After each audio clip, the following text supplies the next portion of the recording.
Thank you so much. We'll begin today's meeting with an invocation from Police Chaplain Levratov. Thank you, Rabbi Levratov.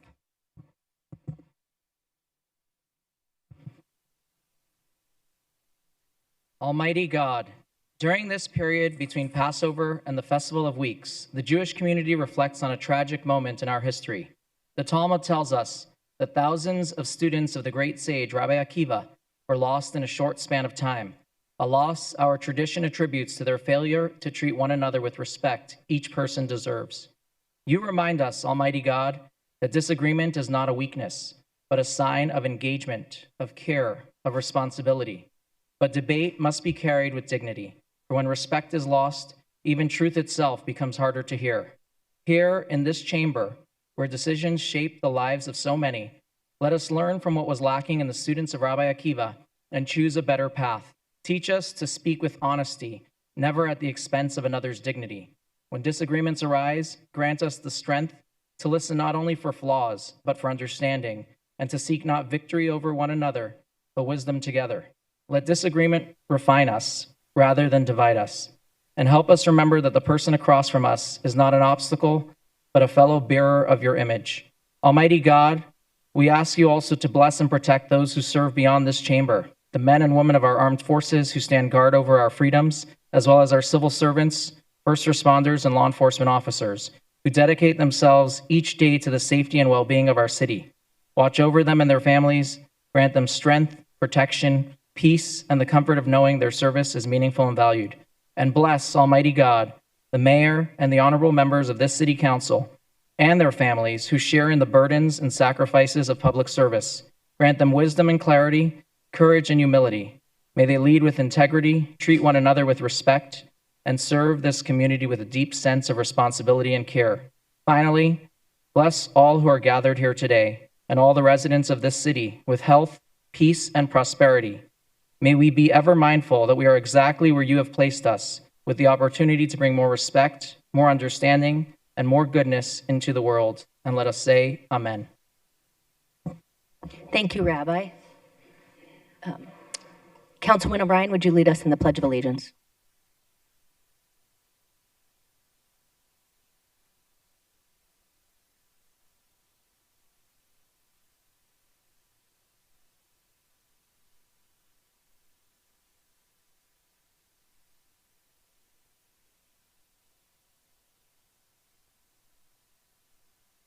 Thank you, Councilwoman, and thank you, Rabbi Levratov. We have lost several important members of our community since we last convened. I'll now turn to Councilwoman Laura Pastor for a recognition. Thank you, Mayor. Last week we lost Michael Peterson in Kervaya. He worked in my office. He was a brother. We teased and we talked to each other. He was my work husband, but together we were Cagney and Lacey. And so we lost him, and I just want to pay my respects and honor him in the sense that what he gave to the city and the community. He worked tirelessly on constituent issues, solved a lot of issues, and then also made sure that everybody was okay. I do want to thank him for discovering and really bringing Brian Beck's family to the forefront. Brian Beck was a firefighter who was battling cancer, a work cancer, and his family contacted us and was losing the battle. And in that time, the one thing that Brian Beck's family had asked for was he wanted his workman's comp to make sure that his family was taken care of. And that's when the story began on the cancer work that we all started and continue to do as we move forward for our public safety, in particular our firefighters. I bless his soul. I miss him every day. He would be texting me right now and saying, your hair's a little off, the lipstick's not on, that color looks great, maybe try another one, because when he retired and he would watch the council meetings to give me critiques. And so I know he's here today in spirit, and I know he is watching over all of us because he cared for each one of our council members and their staff, and really had a laughter that you could carry through the 11th and the 12th floor. You could hear every conversation going on, and he had a smile that radiated throughout our building. In addition to that, what he also brought was Nobu and Cleo. It was our emotional pets, and it was, at first I was very cautious, but then I realized because they were in our office, many people from many different departments would just come down and visit. So thank you for listening.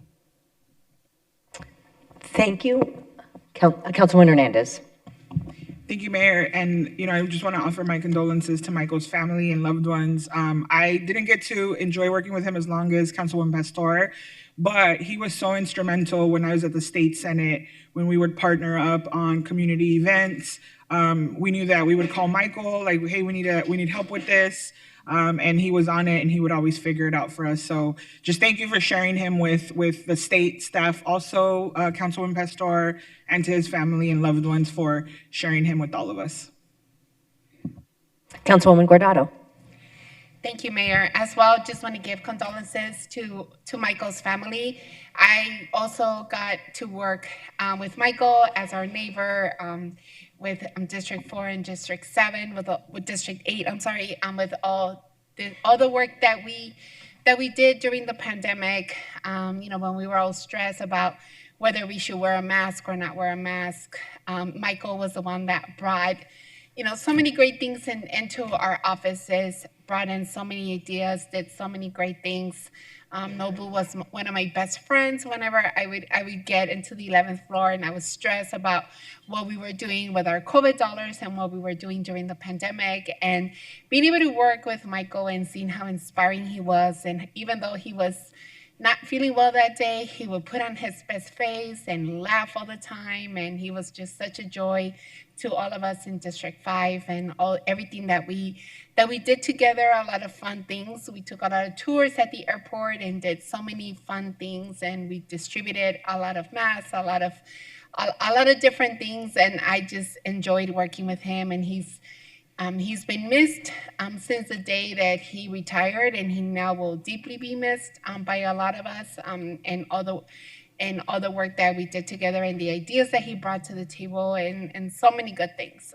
So my condolences to the family, but I know that he's here right now. He's probably laughing at all of us. Thank you, Mayor.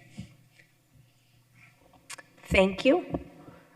We will do now a moment of silence for Michael, and then in a moment we will have a second moment of silence.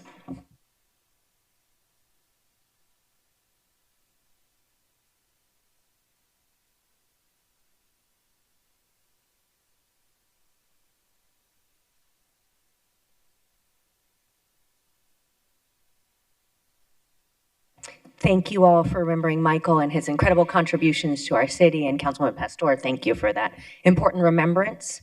We also lost Dr. Jean Blue, and I'll turn to the Vice Mayor and any members of the council who would like to provide comments on his incredible contribution to our city. Thank you, Mayor, for the opportunity. I wanted to take a moment to honor the life and legacy of Dr. Jean Blue. Dr. Blue was, in every sense, a giant in our community.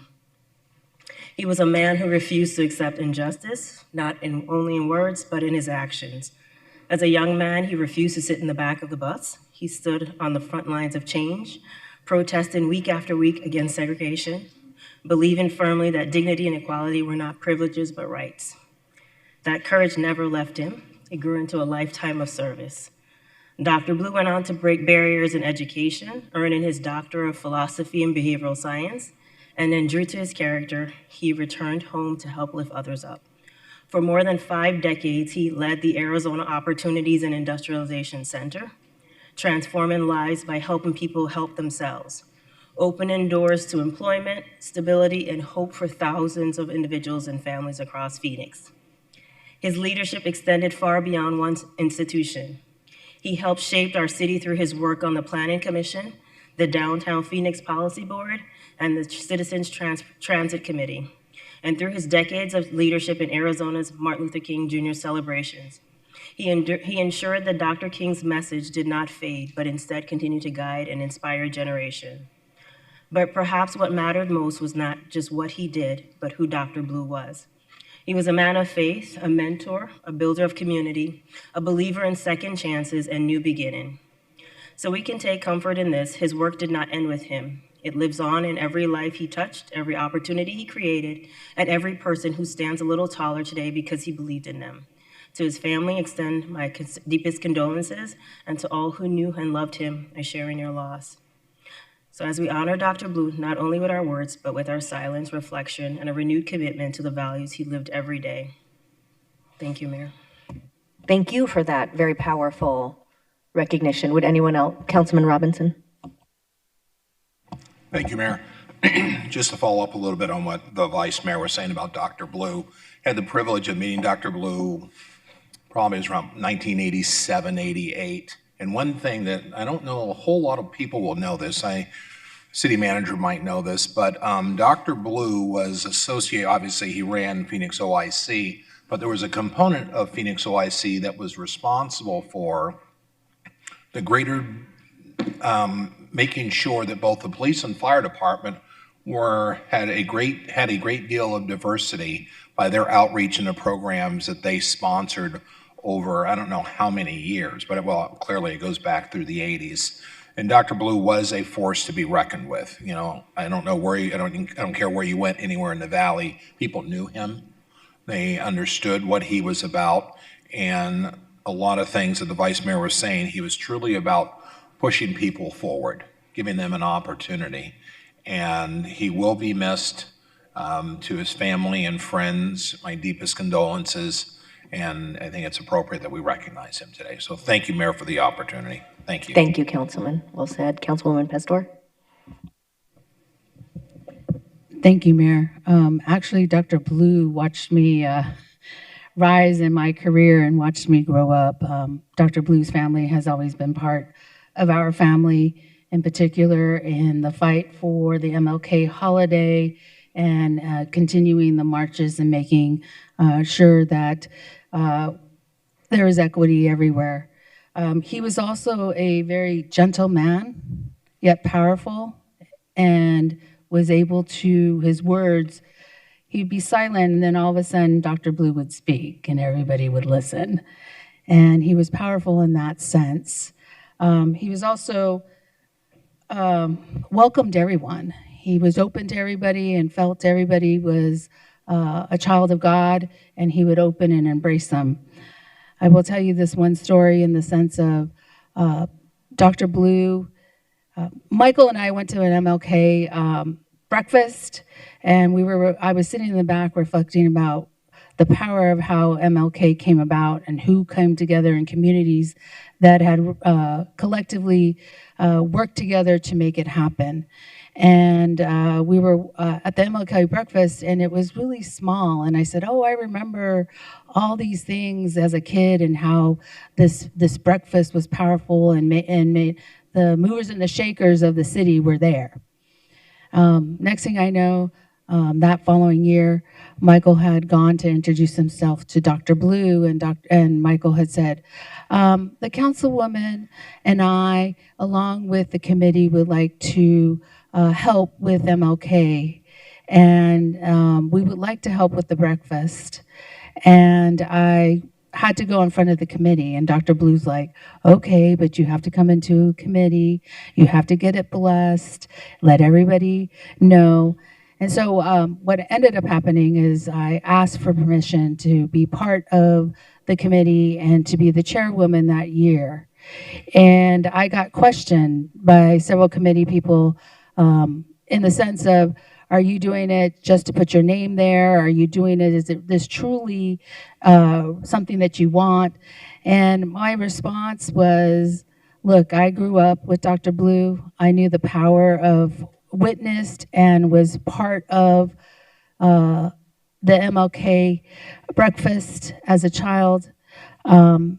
and this has nothing to do with my name and putting my name on anything. This is having to do with the legacy of MLK and moving it to another level in the sense of the breakfast and rebuilding the breakfast.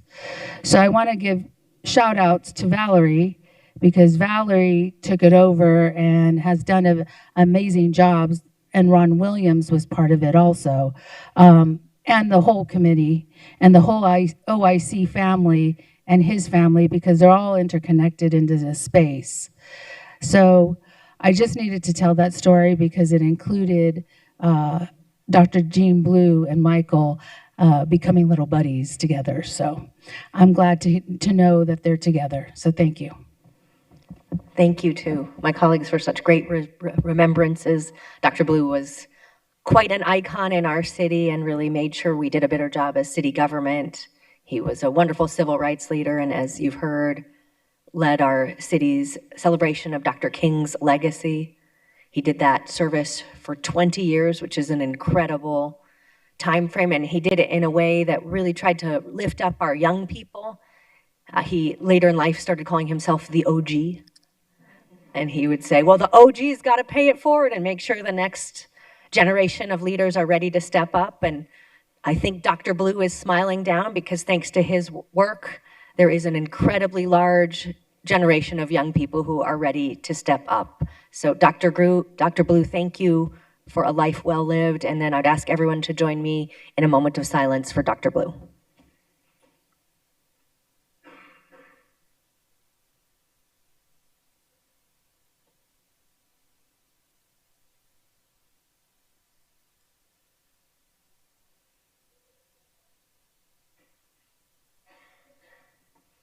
Thank you all. Thank you for honoring two very important people to us at the City of Phoenix.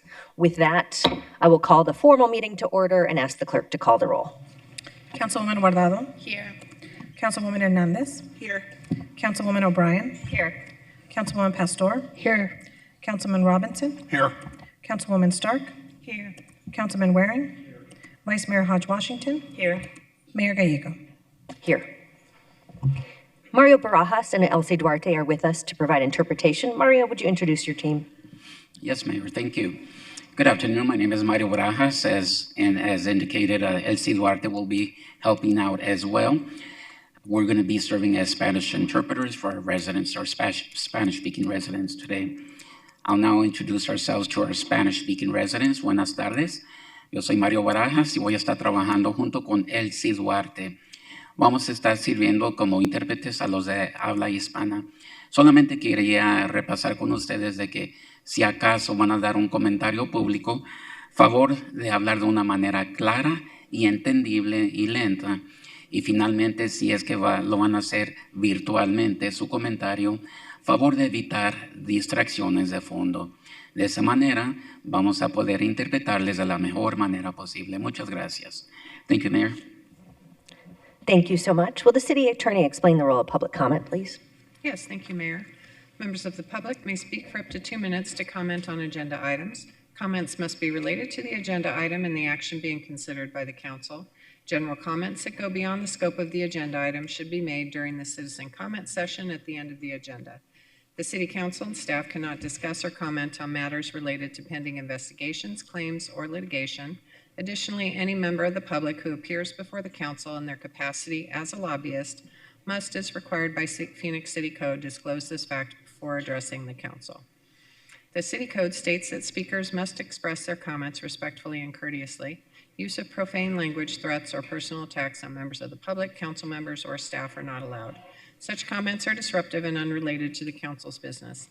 Any person who violates these rules may lose their opportunity to speak further and could be asked to leave. Thank you, Mayor. Thank you so much. Will the city clerk read the 24-hour paragraph? The titles of the following ordinance and resolution numbers on the agenda were available to the public at least 24 hours prior to this council meeting and therefore may be read by title or agenda item only. Ordinance is numbered G7508 through 7510, S52771 through 52809. Thank you so much. Councilwoman Stark, do you have a motion on item 1? Yes, I move to approve the minutes. Second. All those in favor say aye. Aye. Any opposed, nay? Motion carries. Item 2 is boards and commissions. Vice Mayor, do you have a motion? Motion to approve mayor and city council, boards, and commission nominations. Second. We have a motion and a second. All those in favor, please say aye. Aye. Any opposed, nay? If our new commissioners and returning commissioners could come forward, today includes members of our Citizens Transportation Committee who do such important work for our city.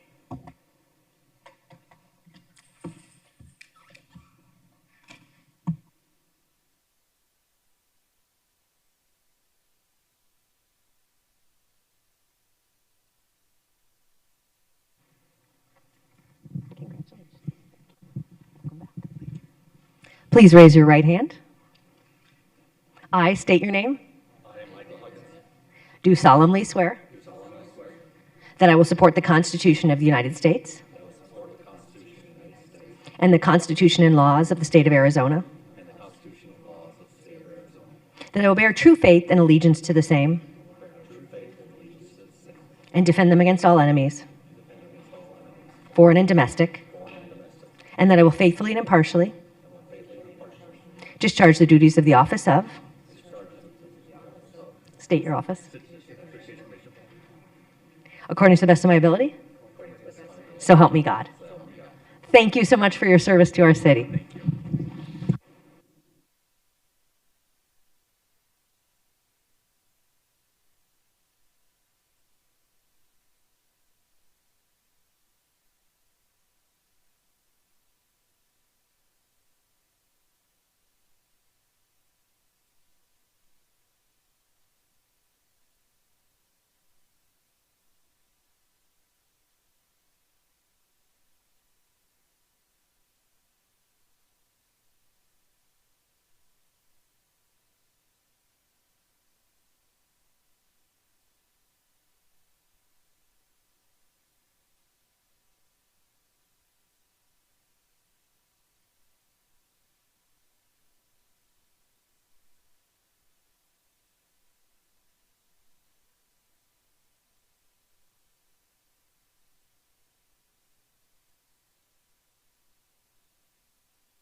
Congratulations to our new commissioners and many returning longtime servants of our city.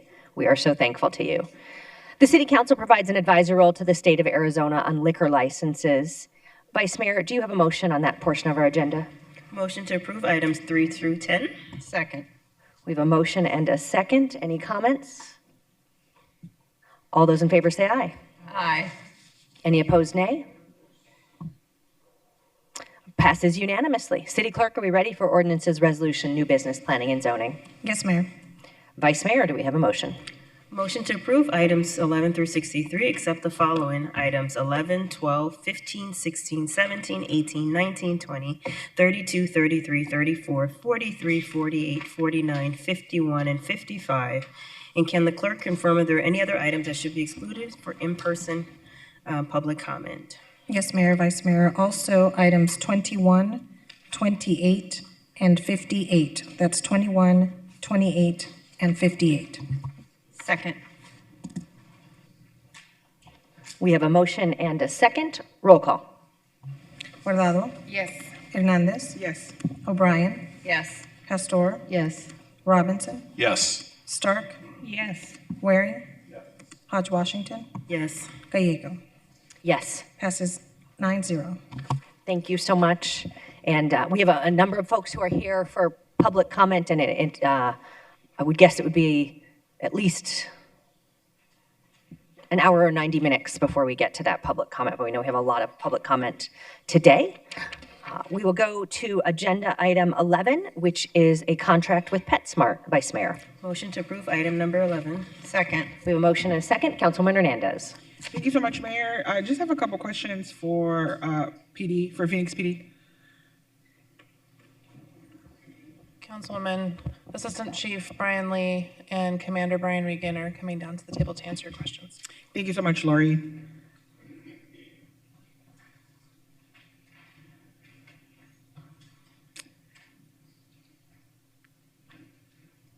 All right, just trying to get a sense of the size and scope of our canine units. The briefing sheet mentions that we have dogs across a few bureaus. What are the different dog position titles and types across those bureaus, and how many dogs in each bureau? Good afternoon, Mayor, members of council, Councilwoman Hernandez. With me today is Commander Brian Regan, who oversees the canine unit, or at least the one that we have for PD, and he can speak exactly to the breakup and the composition of that squad. Thank you, Mayor, Council. Councilman Hernandez, they're spread out among the Crime Lab, Canine Unit, Bombs, Drug Enforcement Bureau, Airport, Transportation Bureau, Communications Bureau, and the Family Investigations Bureau. The dogs, a total of 36. I can tell you, I don't know the exact breakdowns of the rest of the units. The canine unit has 12, the Bombs has 3, and then the rest would be the remainder of them. Okay, thank you. But 36 total? Yes, ma'am. Okay, perfect, thank you. And around our policy side of the canine, or around the canine policy, I know currently we have an open survey where the public can comment and provide feedback on the updates to our canine policy. When does that survey, can you just remind us when that survey closes? Mayor, members of council, Councilwoman Hernandez, currently the policy went out for public comment on April 16th. It'll run for 45 days through May 31st. It was released in both Spanish and English. Okay, thank you so much. And then my last question is, currently under what circumstances can an officer deploy a canine on someone? Mayor, members of council, Councilwoman Hernandez, that's Councilwoman, can we just go to the city attorney? There's a very important debate, and we have a citywide policy session on public safety where this would be a perfect question, but Julie, is it an appropriate question for a PetSmart contract? I can save my question for the policy session. Okay. I think it's a very appropriate discussion to have, but we gotta follow the, okay. Happy to take it over to policy, no problem. Perfect. All right, so that's the end of my questions. Just have a couple comments. Thanks, I'll be voting yes here because our canines still need to eat, but I just want to be clear that I have some real issues with the canine units overall. Personally, I feel that having canine units is dog abuse, and I don't want to support that. The city does not need 36 dogs, and this department has a long history of using canine units as weapons against our community. And I believe that the role we ask these dogs to play can be replaced with less violent options.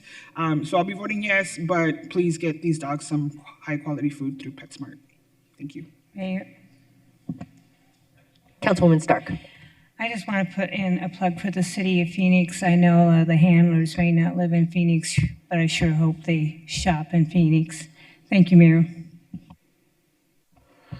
Thank you, and PetSmart certainly has local ties. Roll call. Guardado, Yes. Hernandez, Yes. O'Brien, Yes. Pastor, Yes. Robinson, Yes. Stark, Yes. Waring, Hodge Washington, Yes. Gallego. Yes. Passes 9-0. Do we have, next is item 12, which is contract with Blackhawk Construction related to the motel conversion to senior affordable housing for the Office of Homeless Solutions. Do we have a motion? Motion to approve item 12. Second. Motion and a second. Councilwoman Guardado. Thank you, Mayor. I'm proud to speak in support of item 12, the change order from Blackhawks Construction work on La Perla. This is an incredible project that takes a former Super 8 on Black Canyon Highway and Northern Avenue and transform it into 126 units of safe, dignified, and truly affordable housing for seniors in our community.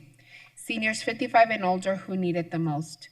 We know the reality, seniors experiencing homelessness is increasing, and the need for deeply affordable housing has never been more urgent. In District 5, we are taking that challenge head-on, combating homelessness by actually building real housing solutions that meet people where they are at. Blackhawk Construction has been making strong progress since breaking ground last November, and the project is already about 25% complete. And while hotel conversions can come with unknowns, I want to commend the Office of Homeless Solutions for doing the upfront work, planning responsibly, and budgeting appropriately so we can keep this project moving forward. This effort is also a great example of partnership, bringing together resources like ARPA, NSP, and federal support, including a congressional earmark secured through Senator Mark Kelly's office. And this is part of a broader momentum we're building in District 5.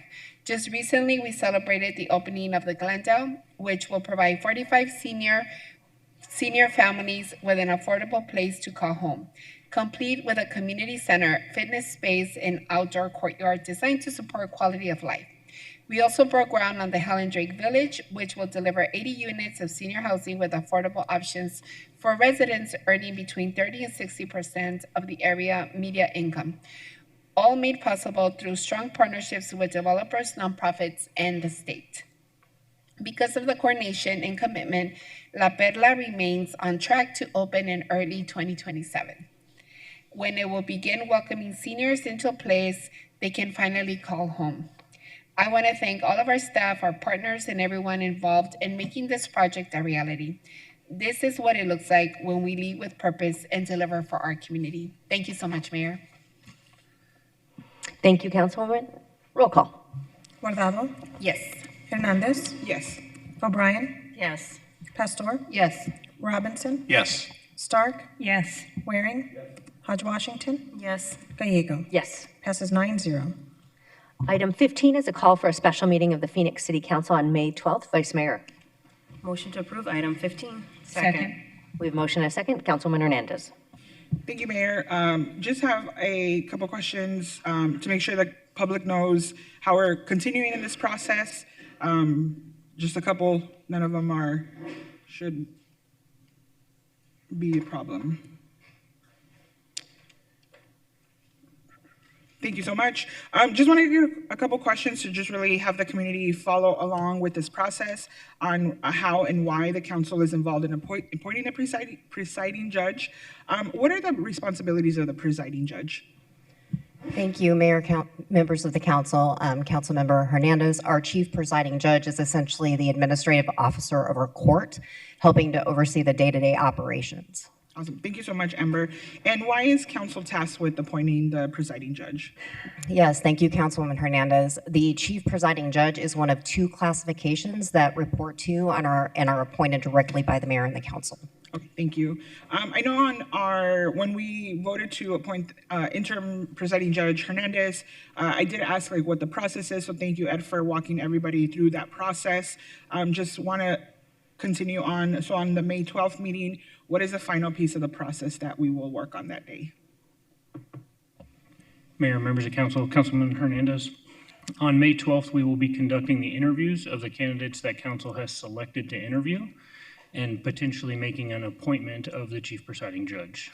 Okay, thank you so much. Thank you for sharing that information out. I've gotten questions around this process, so I want to make sure the public knows what is happening along the way.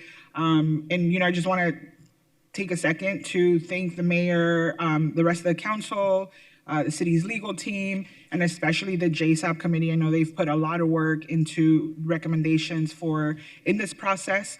And also HR, thank you to you as well for all the work that has gone into creating what I'm hearing is a very transparent process as we select the next presiding judge for the city. And for community members who are interested, we look forward to hearing from you on the May 12th meeting to complete this process.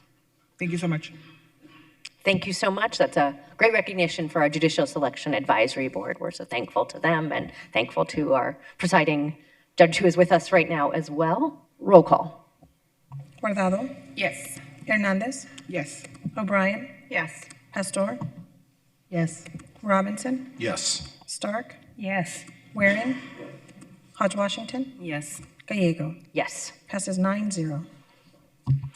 As part of the City Council's process, the City of Phoenix's process with our labor unions, we have memorandum of understanding and opportunities for the public to comment. We'll now go to that portion of our agenda. Item 16 is a memorandum of understanding with the Laborers International Union. Item 17 is AFSCME Local 2384. Item 18 is AFSCME Local 2690. I'm just coming back to 19. And then item 20 is the firefighters local 493. At the moment, we don't have anyone registered on those, but appreciate the opportunity for public if you're interested. So we will move past those, but we do have public comment on 19, which is the MOU between City of Phoenix and the Phoenix Law Enforcement Association. So we will now go to item 19. This is a public comment only. The actual vote will occur at a later council meeting. So I will call Mr. Clark forward for comment on the memorandum of understanding between the city and the Phoenix Law Enforcement Association. Thank you, Mayor and council members.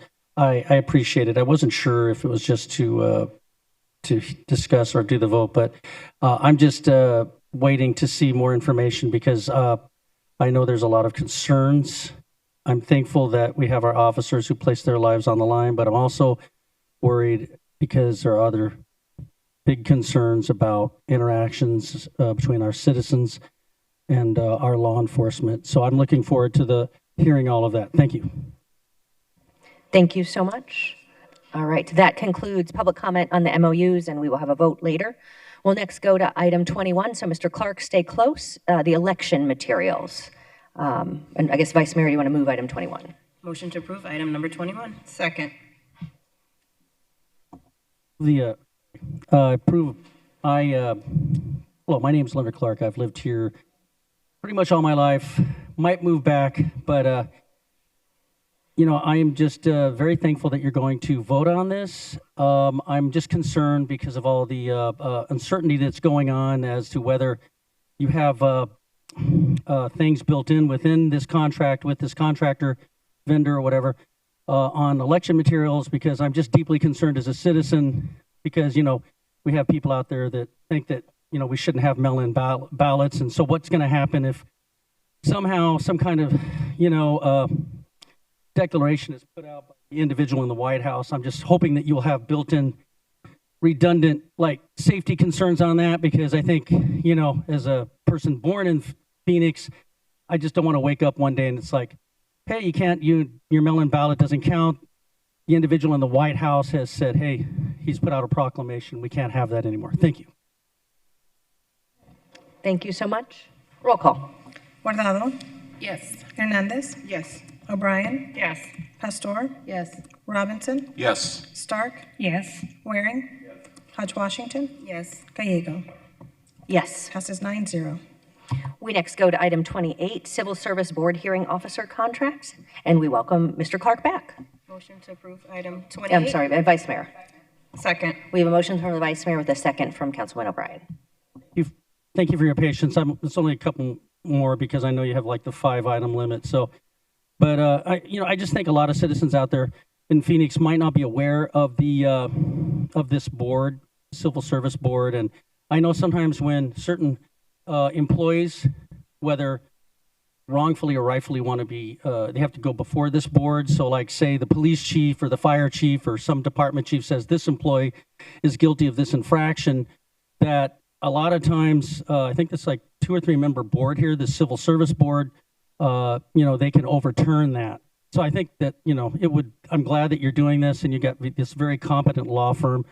But I think a lot of people would, in Phoenix, it would be, it sounds boring, but I think maybe we could have an education process on the Civil Service Board because they can overturn any discipline that the chief does or the fire chief or these types of things. Thank you. Thank you so much. Roll call. Guardado. Yes. Hernandez. Yes. O'Brien. Yes. Pastor. Yes. Robinson. Yes. Stark. Yes. Waring. Hodge Washington. Yes. Gallego. Yes. Passes 9-0. Item 32 is federal home funds for Second and Roosevelt Affordable Housing Program development. Do we have a motion? Motion to approve item 32. Second. Councilwoman Hernandez. Thank you, Mayor. I just wanted to take a moment to highlight this very important project.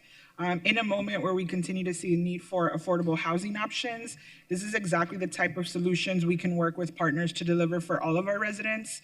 This particular project will bring on 60 units of affordable housing for residents. And what that really means is that this is an opportunity for 60 of our families to have access to housing that will put them on a path to building a safe, stable, and secure home. So love to see it. This is an exciting project for District 7, and just thank you to everyone involved in making it happen. Thank you so much, Mayor. Thank you. Roll call. Guardado. Yes. Hernandez. Yes. O'Brien. Yes. Pastor. Yes. Robinson. Yes. Stark. Yes. Waring. Hodge Washington. Yes. Gallego. Yes. Passes 9-0. Item 33 is federal home funds for the Wood Street Senior Affordable Housing Development. I'll recognize the Vice Mayor for a motion and comments. I'll go ahead and make the motion first to approve item number 33. Second. And I just wanted to also take a moment to vocalize my support for item number 33, which invests in the Wood Street Senior Affordable Housing Development in District 8. This project will create 45 units of affordable housing for seniors, serving residents at or below 60% of the area median income, with some units even lower at 40%. This is exactly the type of targeted investment we need. Our seniors, particularly those that are on fixed income, are increasingly at risk of being priced out of the communities they help to build. Developments like this allow them to age in place with dignity and stability. I want to highlight that this project leverages federal home funds along with other financing sources such as tax credits. It's ensuring we maximize impact while also being fiscally responsible. This is thoughtful, strategic. It's the type of investment that aligns our goals around housing stability and equity, and I am proud to support it. Thank you, Mayor. Thank you. Roll call. Guardado. Yes. Hernandez. Yes. O'Brien. Yes. Pastor. Yes. Robinson. Yes. Stark. Yes. Waring. Hodge Washington. Yes. Gallego. Yes. Passes 9-0. Item 34 is the authorization to amend the contract with Community Bridges for Rio Fresco Emergency Shelter Operations. Vice Mayor. Thank you. Again, motion to approve item number 34. Second. And I'll recognize the Vice Mayor for comments. Thank you. I again want to echo my strong support for this item, which continues critical operations at the Rio Fresco Emergency Shelter through our partnership with Community Bridges. I've been able to spend some time at this shelter system through one of my Keisha on the Job episodes, and I've experienced firsthand or saw firsthand the efficiency of the services provided there.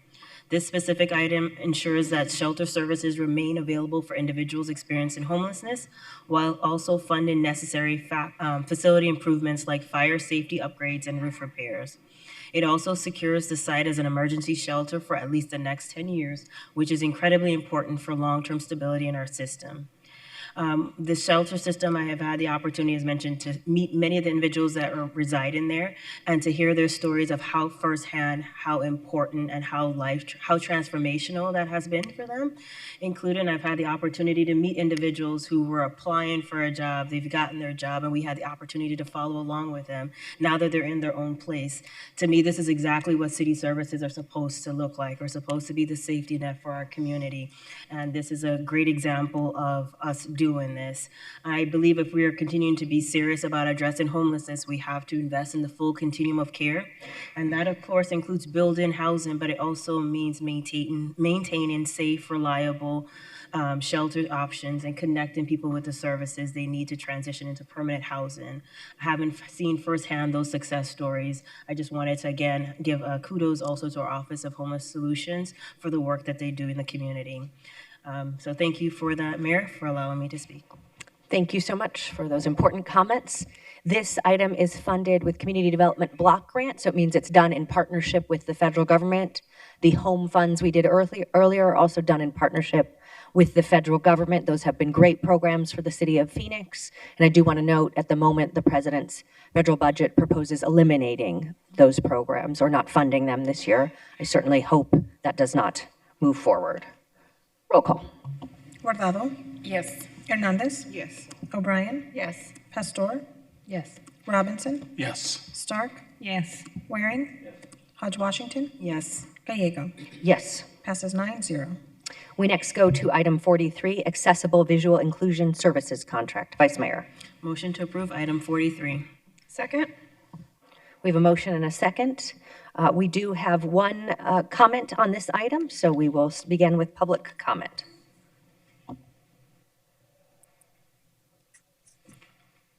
Hello, everybody. Good afternoon. Can you hear me? Rebecca, we can hear you. Fantastic. Good afternoon. Thank you for the opportunity to speak. My name is Rebecca Rosenberg. I'm the founder and CEO of Roboca.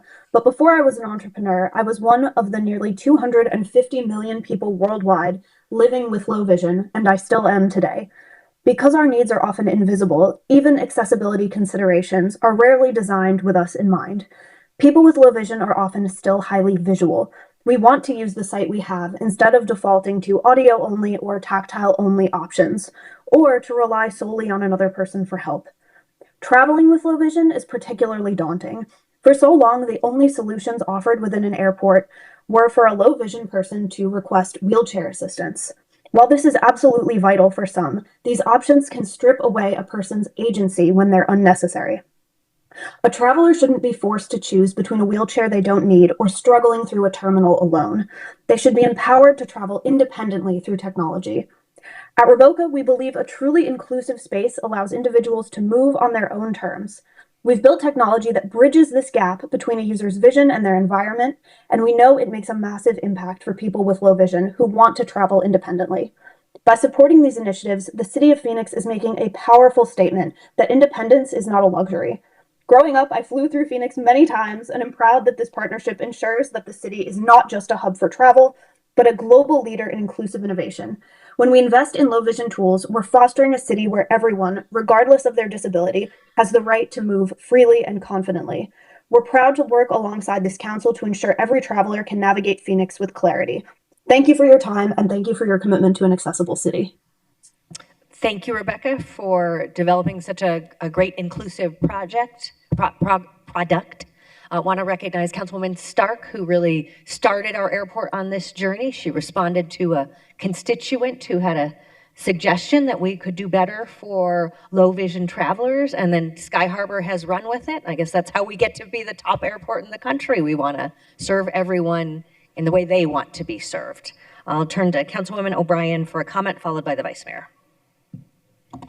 Thank you so much, Mayor. And I want to make sure to acknowledge the ongoing work led by Councilwoman Deborah Stark to make our entire city more welcoming. For example, the hearing loop technology available here in council chambers and a more inclusive design in our residential building code. Phoenix is committed to improving access, but that work has been led by Councilwoman Stark, and it's not just been led by her. She's been a fierce advocate for making sure that there is accessibility for all. I'm excited that this technology will soon give travelers at Deer Valley, Goodyear, and our Sky Harbor airports who are blind or have low vision another tool right on their smartphones. Roboca is a self-guided app that can be used to read signs and text aloud or display them in larger, cleaner formats, provide AI-generated descriptions of surroundings, zoom in and adjust contrast, brightness, and color filters, making details easier to detect depending on a person's level of vision. In an airport setting, that means someone can independently navigate terminals, locate boarding areas, and identify key information without needing to rely on another person. We already offer IRA, which connects users to visual interpreters for real-time guidance. Offering another option at no cost to travelers means they can choose the support that works best for them. And I too want to acknowledge our aviation department as well as Director Chad Makowski for continuing to lead with technology, programs, and services to make our airports not only accessible, but one of the best in the nation. So thank you both to Councilwoman Stark and Director Makowski. Thank you, Mayor. Thank you, Vice Mayor. Thank you. I too wanted to thank Councilwoman Stark for her work in this area. She has shown us that accessibility is more than compliance. It is about dignity, independence, and ensuring that every resident and visitor feels seen and considered in how we deliver services.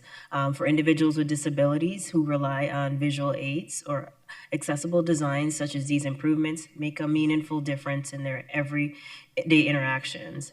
As Phoenix continues to grow and lead the way at Sky Harbor Airport, we have an opportunity to show others how our thoughtful design can be implemented to remove barriers rather than create them. Investments like these help ensure that our infrastructure and public spaces continue to be welcoming and functional for everyone.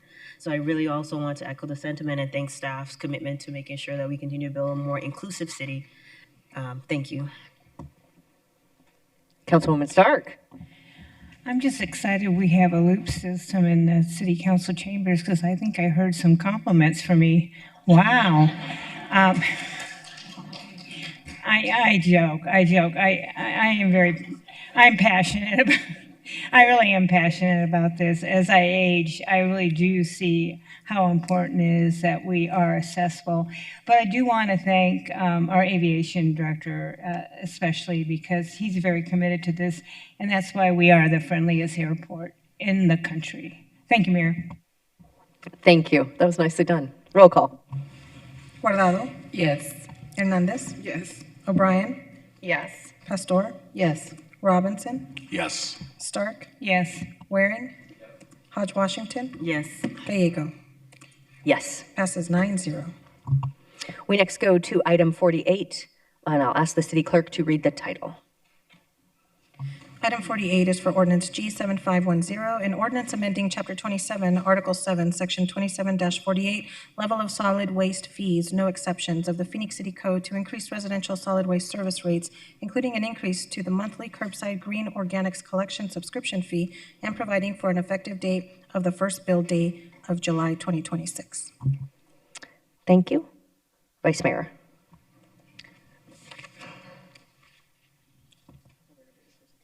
Oh, I'm sorry. Well, yeah, we will begin. I'll turn it over to Deputy City Manager Stevenson for a very short presentation. Thank you, Mayor and members of council.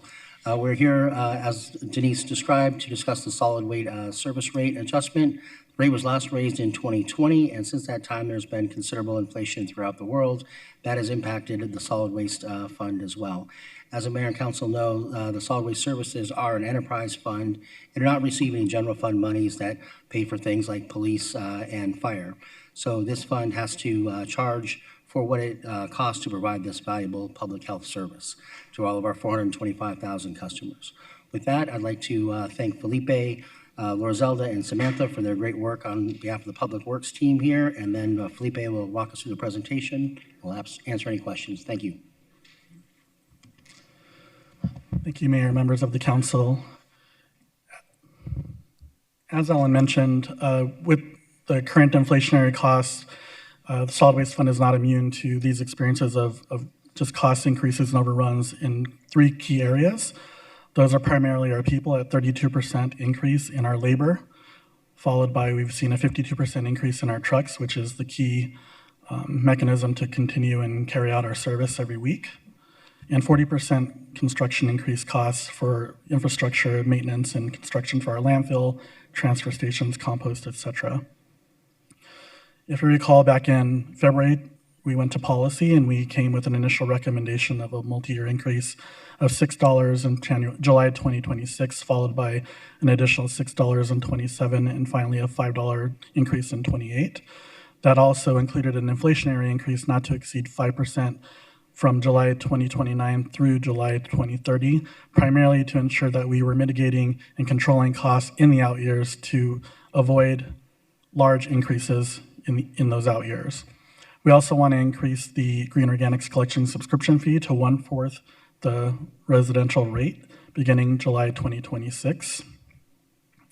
Since that time, we went out and did robust outreach to the public, starting with the dedicated solid waste rate webpage for our residents to learn about the proposed increase and our services, as well as we held 35 public meetings. It was a combination of meetings hosted by the Public Works Department, as well as meetings hosted by council members. We thank you for that support to get the word out, to be transparent about what we're proposing, why we're proposing it, and get feedback. We also instituted a survey to the community as well.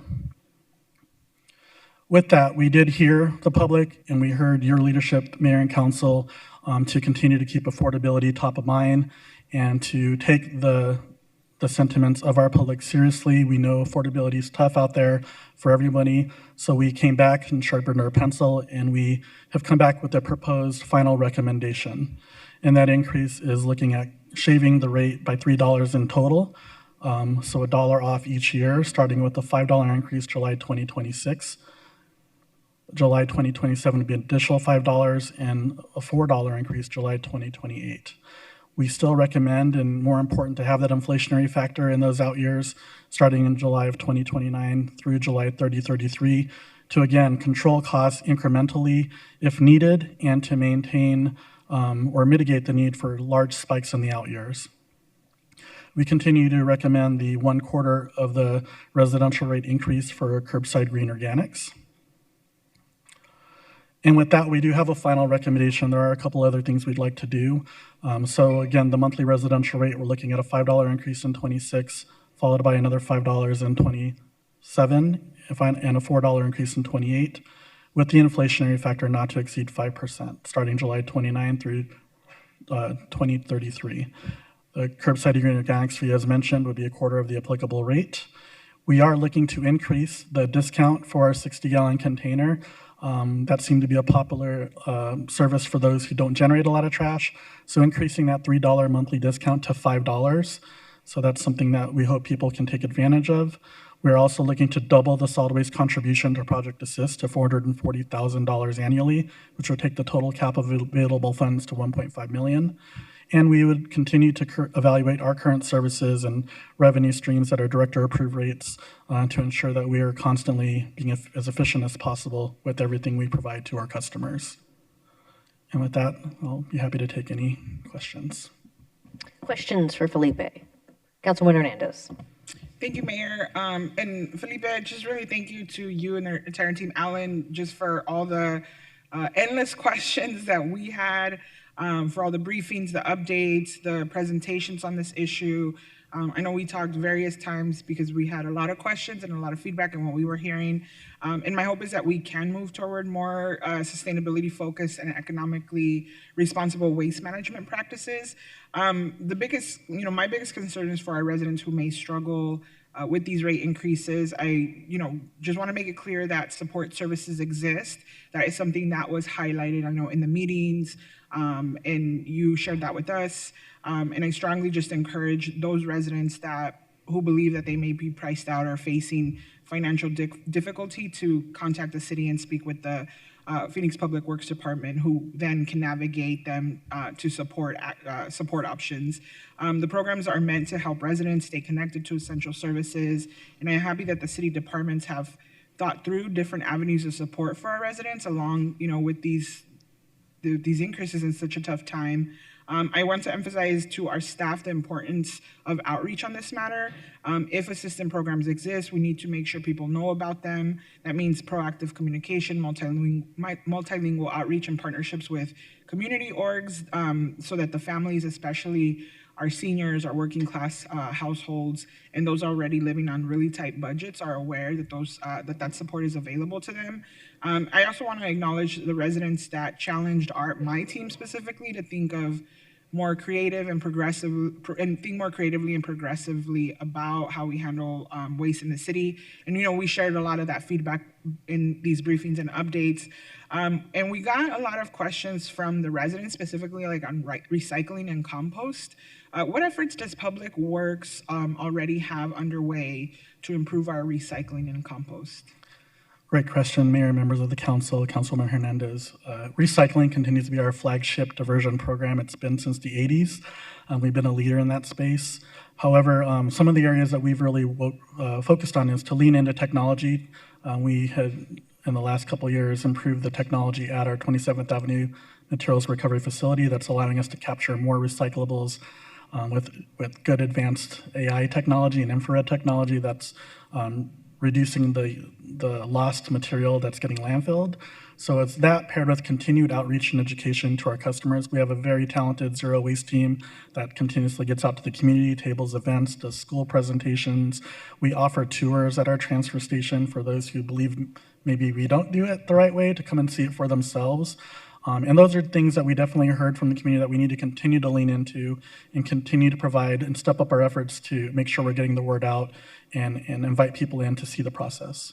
Thank you so much. And then just my next question, we got questions around how the city is working to lower bills for low trash producers or even changing billing for low income areas of the city. Like, what creative ideas has Public Works identified from reviewing our trash fee structure? Great question, Mayor, members of the council, Councilman Hernandez. When you look at different container sizes and volumes. A lot of factors go into trash production. Some of it is that continued education around how can we reduce waste overall. The least amount of trash being produced equates to savings in the end about what we have to bury and handle. I think a good first start was the Saving as a Reduce and Recycle program, where we offer that lower container at a discount. And I think we want to continue to lean into those opportunities to find ways to reward residents who are recycling more and diverting more waste and producing less, and seeing how we can continue to refine our programs to align with our sustainability goals, as well as to make it economically feasible for the resident. Thank you so much for the, again, just thank you for, tackling the very tough issue of increases in a time that's so sensitive to so many people and affordability.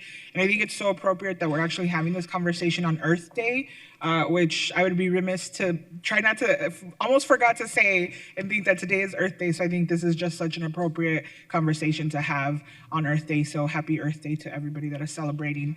And once again, thank you to you and the entire staff, Alan, and the entire Public Works team on this. So thank you so much, Mayor.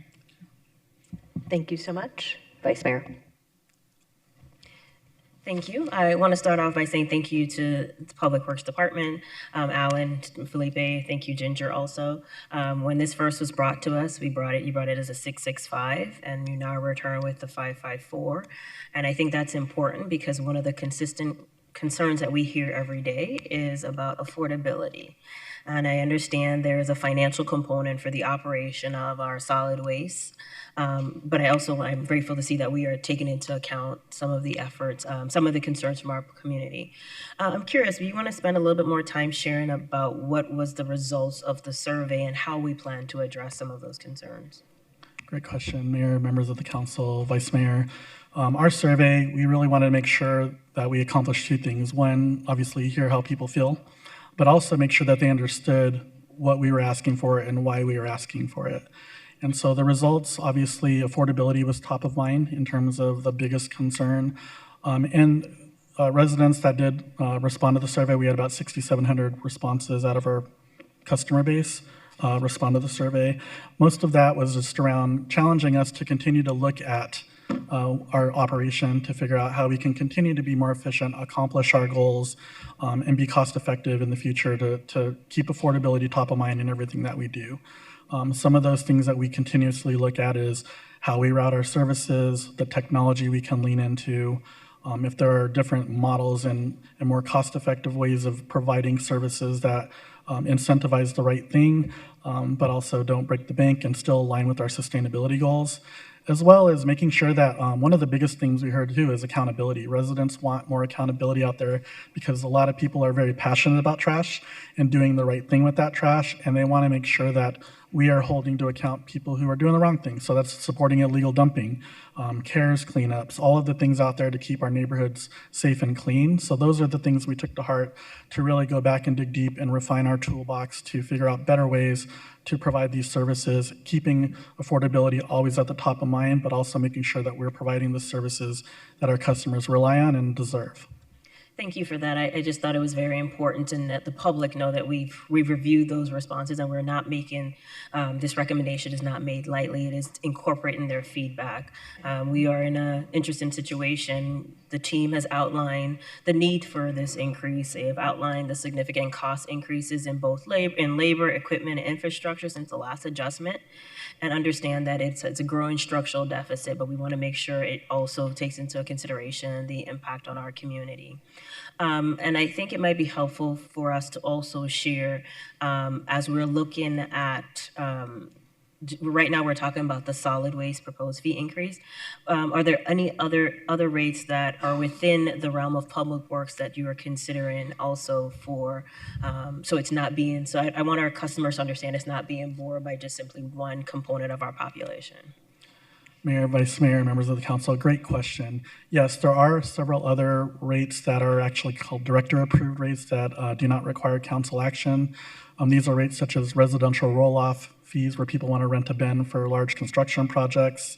The commercial gate rate is what we call it for commercial businesses that use the transfer station. That's part of what generates revenue, as well as institutional rates. So these are your condos, townhomes that pay a rate through their HOA. It's not necessarily a per household rate. those are things that we do want to look at and evaluate and increase in proportion to the residential rate to ensure that, to your point, Vice Mayor, that we are not subsidizing these other customer services on the backs of a residential ratepayer. Thank you for that. And I jumped ahead in one of my questions. I forgot to ask this. When you were talking about looking into considering more of the plan of analysis of just looking at the affordability component, do you have a time frame in which you anticipate that to be completed by? Yes, Mayor, members of the council, Vice Mayor. I can tell you we're doing a lot of that analysis as we speak.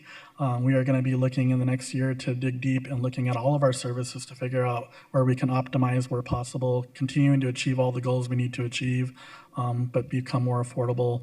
Within the next year, year and a half, we hope to come back with even more robust ideas for consideration to really see how we can just move our organization forward into the future. And knowing that we have changing demographics, changing needs, the new normal of affordability is always going to be top of mind, and how we can make sure that we are well positioned for the future to provide that service. Thank you so much for that.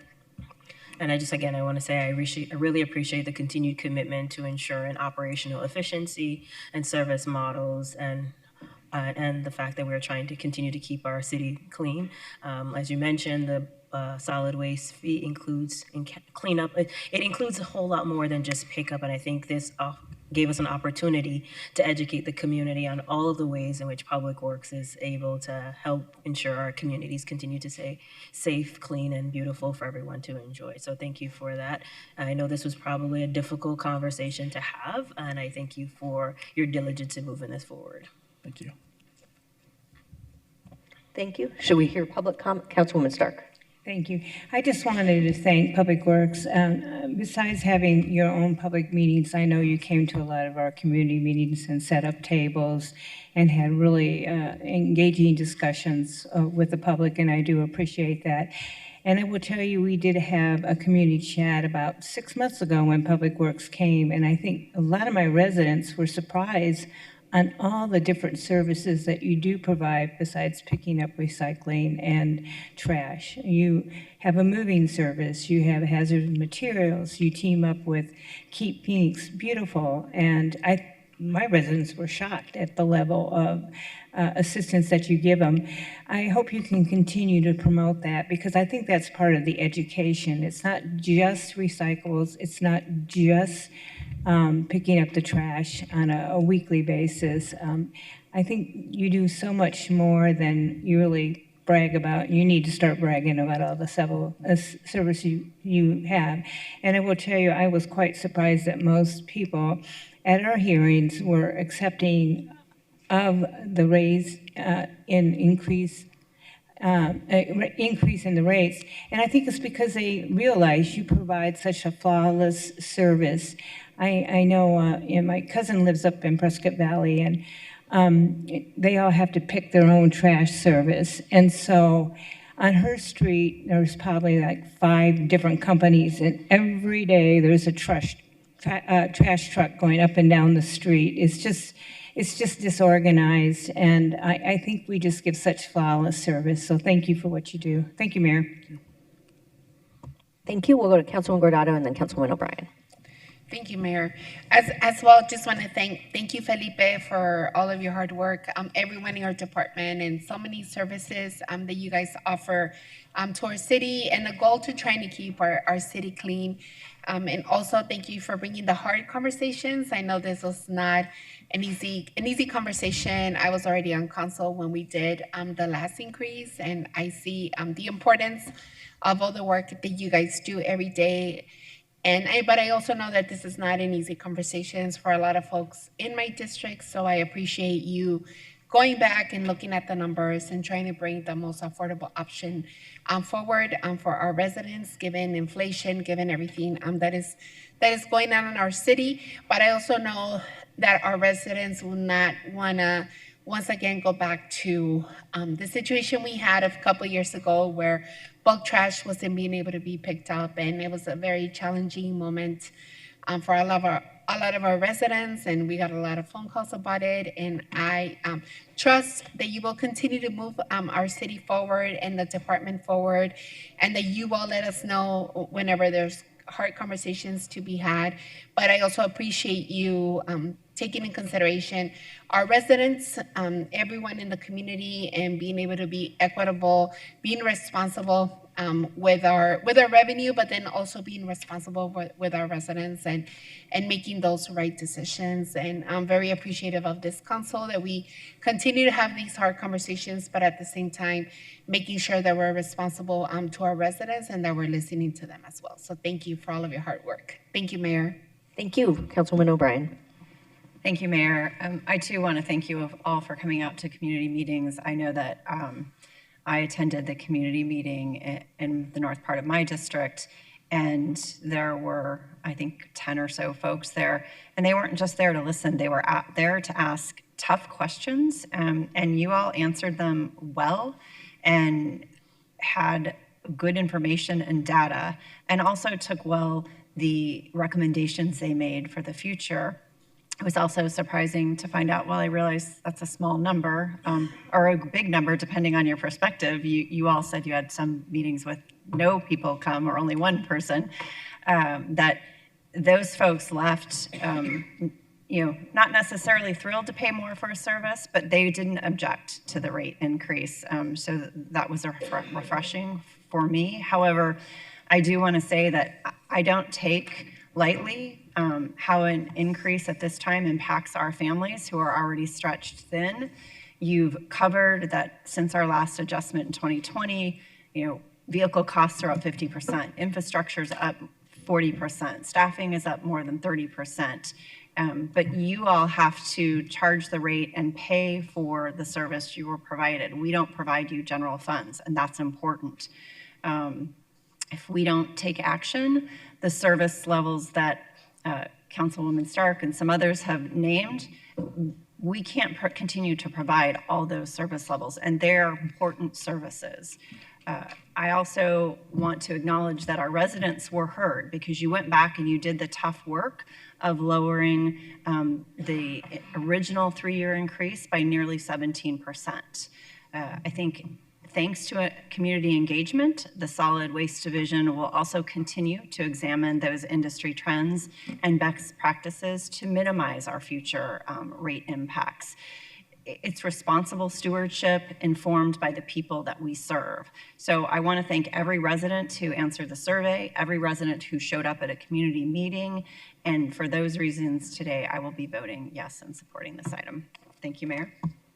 Thank you. We have 2 members of the public to comment on this item, and it's on April 22nd. It's very special to have Jennifer and Cindy from Keep Phoenix Beautiful here with us. So thank you for the work you do to make every day Earth Day. We'll have Jennifer next, and then our final speaker will be Mike, who also helps keep Phoenix beautiful.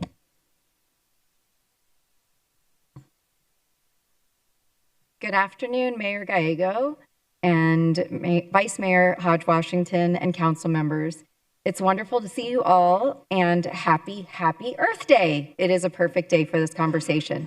As mentioned, my name is Jennifer Shipe, and I am a 30-year resident of Central Phoenix and the president of Keep Phoenix Beautiful. Over the last 2 years, I've had the privilege of working alongside many of you on projects that directly impact our neighborhoods. It's very inspiring. I'm here today on behalf of our board of directors to express our support for the proposed solid waste service rate increase. As a 44-year-old nonprofit, Keep Phoenix Beautiful is a key partner in the city's zero waste goals. Whether we are hosting our I Recycle Phoenix events, teaching sustainability in K-12 classrooms, or tending to our community gardens and pollinator habitats, our mission is simple: landfill diversion and a cleaner city. We do not take this support lightly. We understand the reality of rising equipment costs, maintenance, and the inflationary pressures on our infrastructure. I have personally toured the SR 85 landfill and our MRF facilities many times. They are impressive, to say the least, and they're very much needed long-term assets for our city.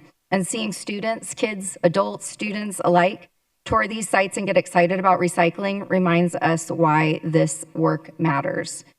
To my fellow residents and neighbors, I hear you. No rate increase is easy, and we are all feeling the pinch lately. However, I appreciate the Public Works team and their leadership. They've been thoughtful and transparent. This 3-year tiered plan, the bin size option, and the project assist support ensures that we can maintain our essential public works services from solid waste. You can finish your thought. Thank you. From solid waste, hazardous waste, bulk trash, and looking out for those who need help. I truly value this partnership that we have with the City of Phoenix and the Public Works Department, and I want to thank you all for your service to our city. Happy Earth Day. Thank you so much. And then our final speaker on the item will be Mike with our LIUNA, Local 777, many of our city employees who help do this important work.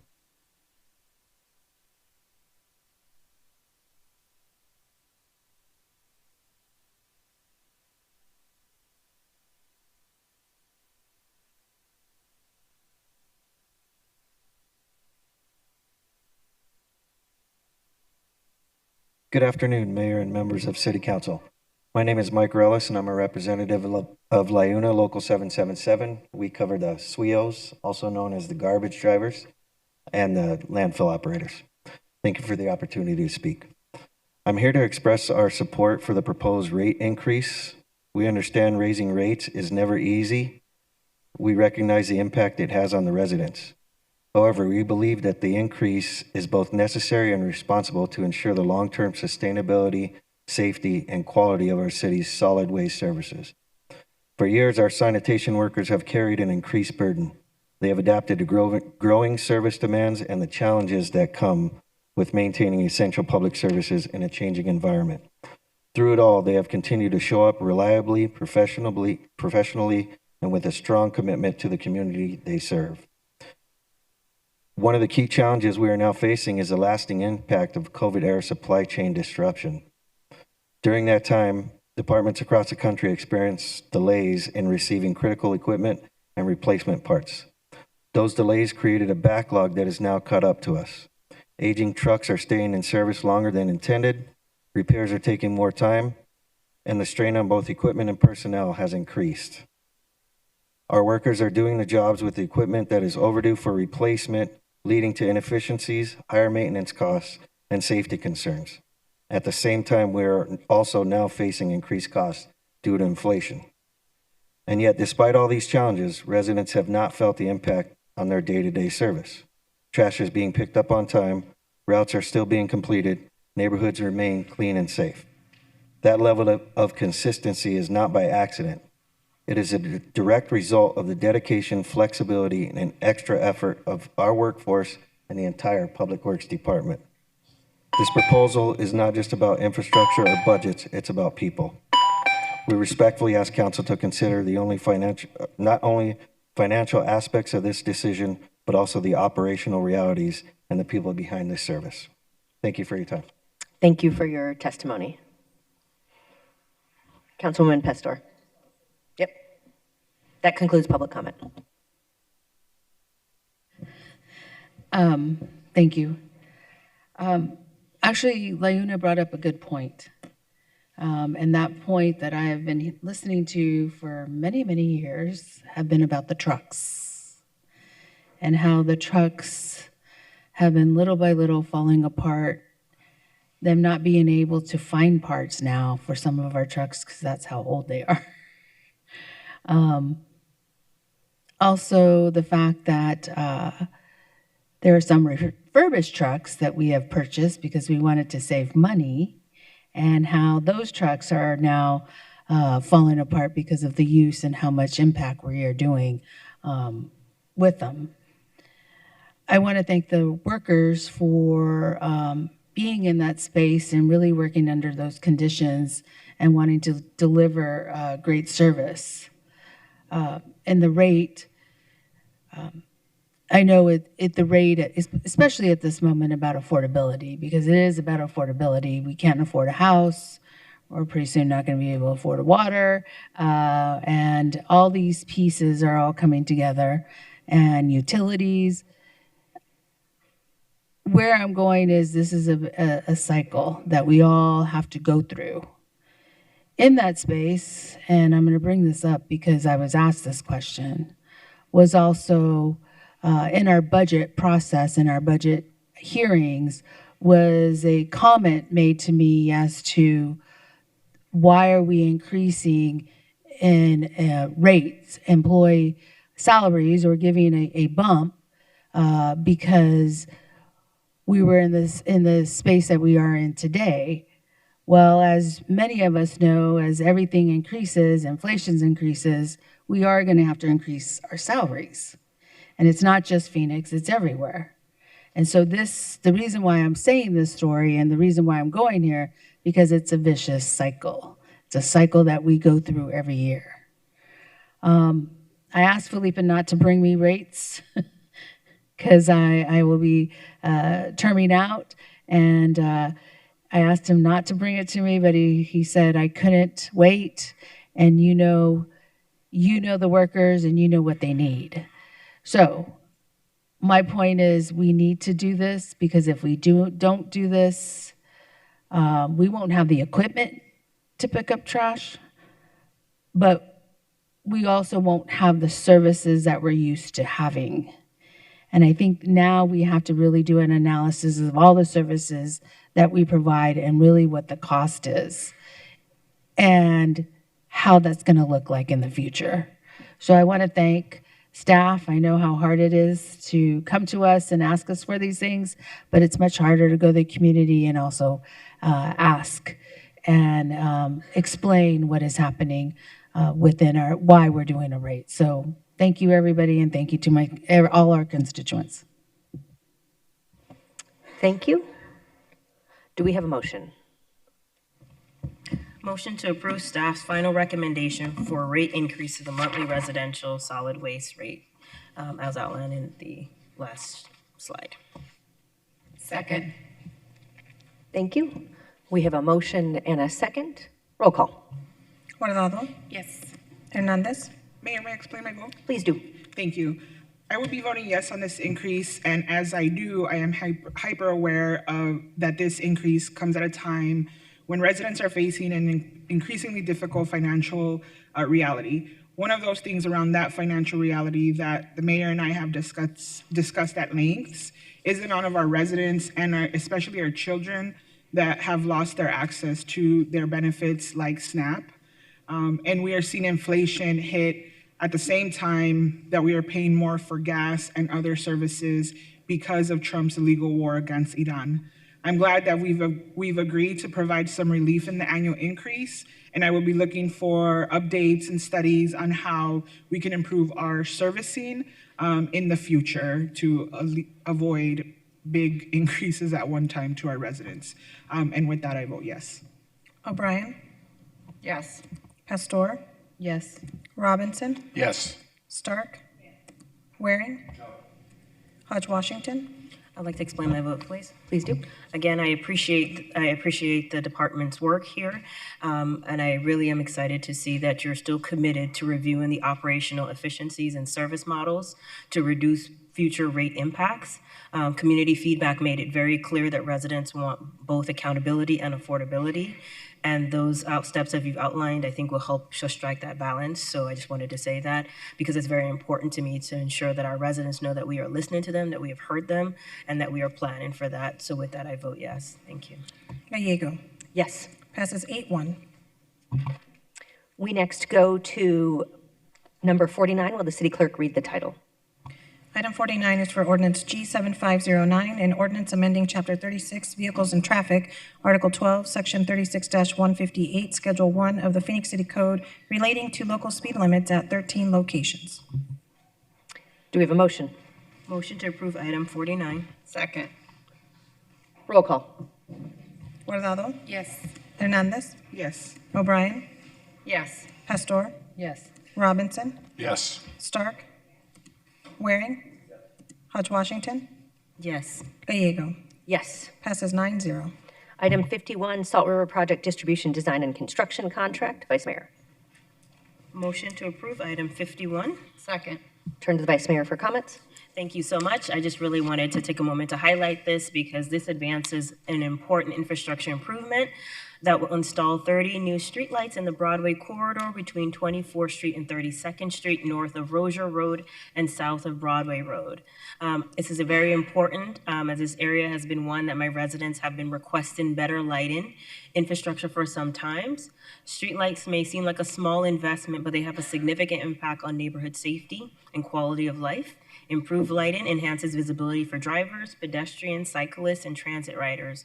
It helps residents feel safer when walking to bus stops, schools, parks, and local businesses. For many communities in that area, light infrastructure has historically lagged behind other areas in the city, and projects like this demonstrate our commitment to addressing these disparities and bringing long overdue investments to neighborhoods that deserve safe and reliable public infrastructure. This is more than lights. This is about equity, neighborhood safety, and ensuring our residents feel connected and supported in the communities they call home. I appreciate the partnership with Salt River Project, and I support moving this work forward. Thank you. Congratulations. Roll call. Guardado. Yes. Hernandez. Yes. O'Brien. Yes. Pastor. Yes. Robinson. Yes. Stark. Yes. Waring. Hodge Washington. Yes. Gallego. Yes. Passes 9-0. Next, we go to item 55, the Levine and Estrella Phoenix Connected Active Neighborhood Program Engineering Service. Vice Mayor. Thank you. Motion to approve item 55. Second. I just also wanted to highlight this. We have quite a bit of activity in the district, and item 51 represents, I think, an important step in thoughtful community-centered planning in the Levine and Estrella villages through the Phoenix Connected Active Neighborhood Program. This effort focuses on identifying transportation and connectivity improvements that make neighborhoods safer and easier to navigate by walking, biking, and other forms of active transportation. To me, what makes this program so meaningful is its emphasis on resident engagement. As Levine and Estrella continue to experience growth, we have to be more intentional about building infrastructure that keeps in pace with that growth. Safe mobility options are essential for families, seniors, students, and working families who rely on accessible neighborhood connections. As my last meeting on Monday in Levine, one of the things that was brought up was the Levine Conveyance Channel, continuing to invest in those type of active engagement. And I think this investment is an example, and this continues to ensure that future transportation planning is shaped by community voices and grounded in equity. I appreciate the focus on long-term neighborhood connectivity and look forward to see how resident feedback informs future improvements. Thank you, Mayor. Thank you. Roll call. Guardado. Yes. Hernandez. Yes. O'Brien. Yes. Pastor. Yes. Robinson. Yes. Stark. Such a good program. Yes. Waring. Hodge Washington. Yes. Gallego. Yes. Passes 9-0. Last agendized item, wastewater treatment facilities contract. Vice Mayor, do we have a motion? Motion to approve item 58. Second. Leonard Clark. Okay. Leonard is marked in support of maintaining our wastewater facilities. Roll call. Guardado. Yes. Hernandez. Yes. O'Brien. Yes. Pastor. Robinson. Yes. Stark. Yes. Waring. Hodge Washington. Yes. Gallego. Yes. Passes 9-0. That concludes our agendized business today, and then we'll go to the final portion of our meeting. I understand we will have some good news, but will our city attorney introduce? Thank you, Mayor. During citizen comment, members of the public may speak to the City Council for up to 3 minutes on issues of interest or concern. However, the matters addressed must be within the jurisdiction of the Phoenix City Council and on which the council has the authority to act. The citizen comment session is limited to 30 minutes. The Arizona Open Meeting Law allows the City Council to listen to comments but prohibits council members from discussing or acting on the issues presented. However, council members may respond to criticism. Thank you, Mayor. And I should say happy birthday to Trish.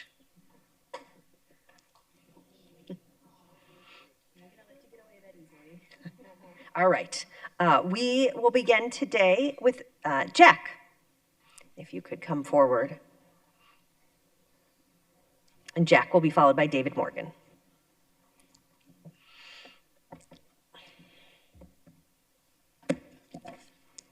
Good afternoon. Good afternoon, Mayor and members of the council. My wife Lexi and I are city leads for the Light the World Giving Machine Initiative. We are here today to express our appreciation to Mayor Gallego and Councilwoman O'Brien for their support of the initiative during the launch event at Desert Ridge Marketplace in December 2025. The Giving Machine Initiative is sponsored by the Church of Jesus Christ of Latter-day Saints with a mission to lift individuals and unite communities through Christ-like service. During our 3 weeks of operation in December, we had over 1,000 volunteers help with the initiative. There were close to 5,000 donations made that will impact thousands of Phoenix residents. Over 10,000 people visited the Giving Machine Initiative and had the opportunity to feel the spirit of giving to those in our community that are in need. 100% of those donations are going directly to the charities represented in the machines. 4 of those organizations are headquartered in Phoenix and have leadership representatives in the audience today. We would like to take just a moment and have them stand to be recognized for the good work that their organizations are doing in this community. They are as follows: Arizona Friends of Foster Children Foundation.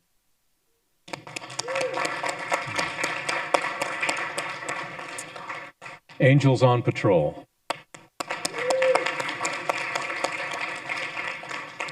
Hope Women's Center.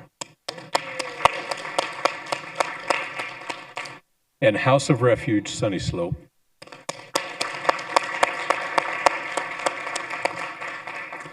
It is a beautiful experience when we all come together for the common good of lifting lives. Thank you for granting us some time to speak today. Well, thank you so much. And if you can make it through 10 more speakers, we would love to do a photo if your schedule allows, but you've been very patient so far. Thank you, thank you. David is next, followed by Janae.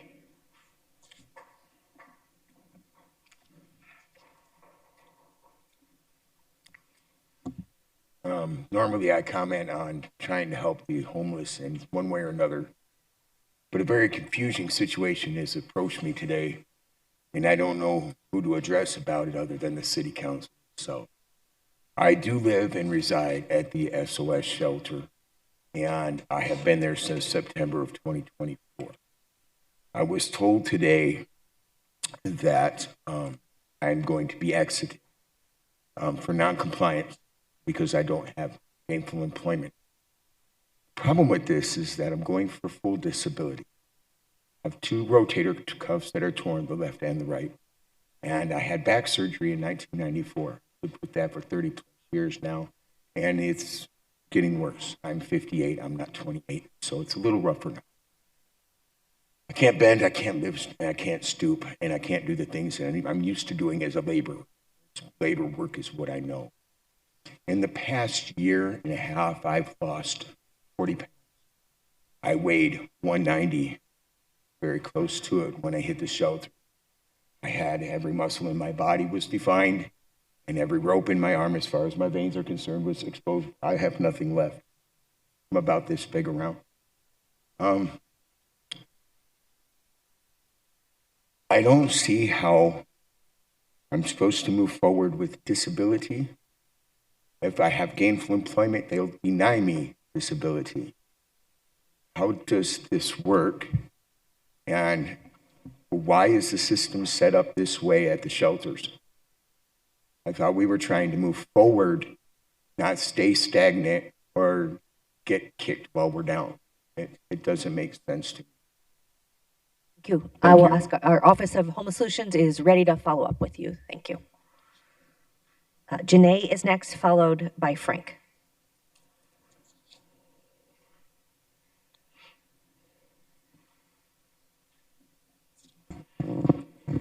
Mayor, council members, my name is Janae Vanderkirk, and I'm a ticket agent at Sky Harbor International Airport. I've spoken in the meetings before. I've shared stories about how airport service workers who keep Sky Harbor running are suffering from low wages and the high cost of living. I will keep speaking out until you hear us and take action and support a $25 an hour wage standard as part of the Phoenix Sky Harbor commercial use permits. The major airlines hire contractors and the contractors compete against each other, bidding for the contract from the major airlines. You all know how that works. The lowest bid gets the contract. The contractors aren't going to raise the workers' wages.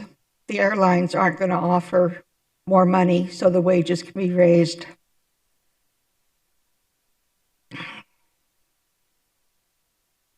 Right now, there is a horrible situation with the airport workers.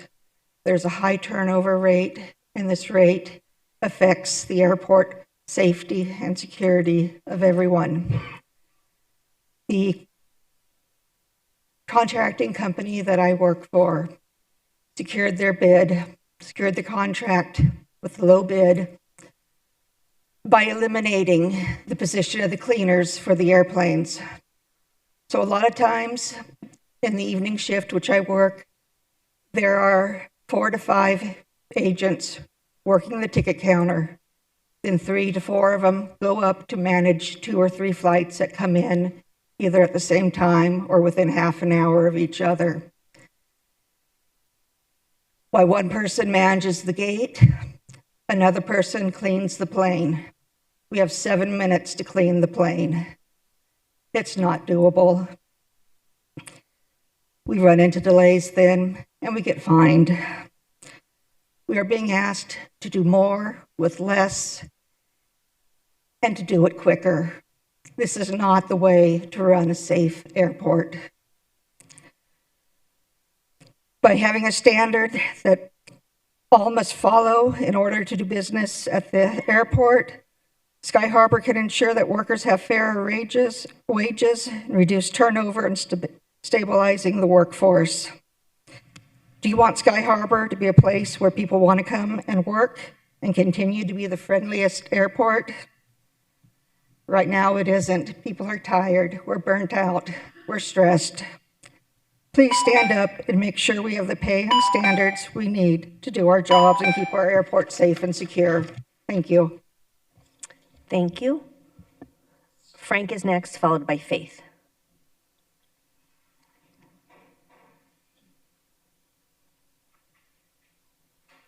And if folks don't mind coming closer to the podium when we call you for the on-deck spot, that would be great.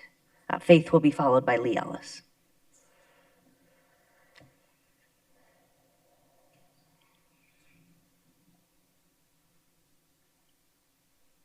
Hello, as many of you know, my name is Frank Urban. I'm with Fund for Empowerment. I am here today to comment on the utterly ridiculous bill that you guys have put forth about the homeless in the parks, and only limiting stuff like medical aid to the homeless and feedings to the homeless to twice a month. That is utterly ridiculous for one reason. Well, the main reason is probably that a lot of the homeless just don't have the resources to go to the parks to get the aid. Now, the ones that are already there, that's fine. But you know, if say a park has already had two people come through, they have to wait till next month to get aid that they probably need immediately, and if not, that's putting not only their lives in danger but also the general public's as well.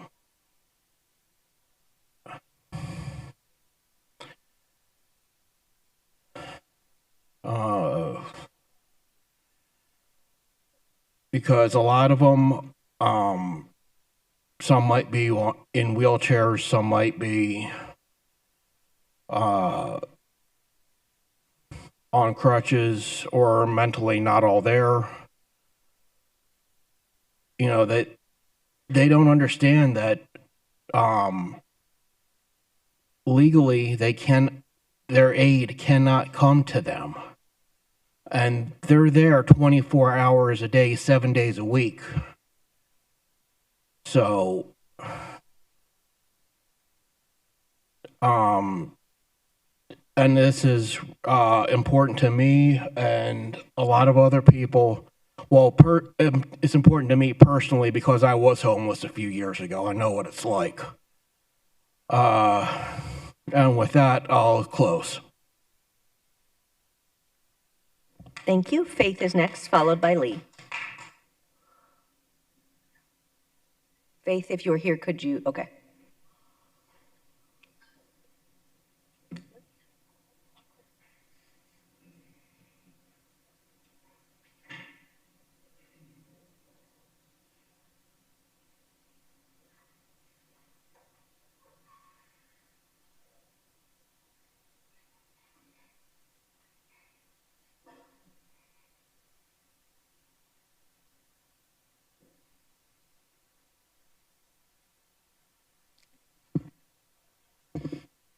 Mayor, Council, thank you for allowing me to speak. My name is Faith Kearns. I am with Funds for Empowerment. This Fund for Empowerment group help the homeless pretty much on a daily type of thing. Every day we find somebody that needs help. This ridiculous proposal that you guys have about the parks and the homeless, you want to talk about compassion. You have a rabbi speak on compassion and love and understanding. Well, I think some of those rules apply right now because the way you're treating them is not love, it's not companion, and it sure in the heck isn't respect. Would all of you want to be treated like that if you were in the same situation? I don't think so. I'm just asking for some rational thinking on this. And with that, I'll close.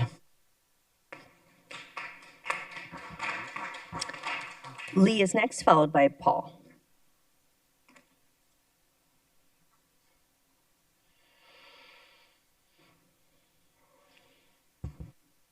Thank you for your time.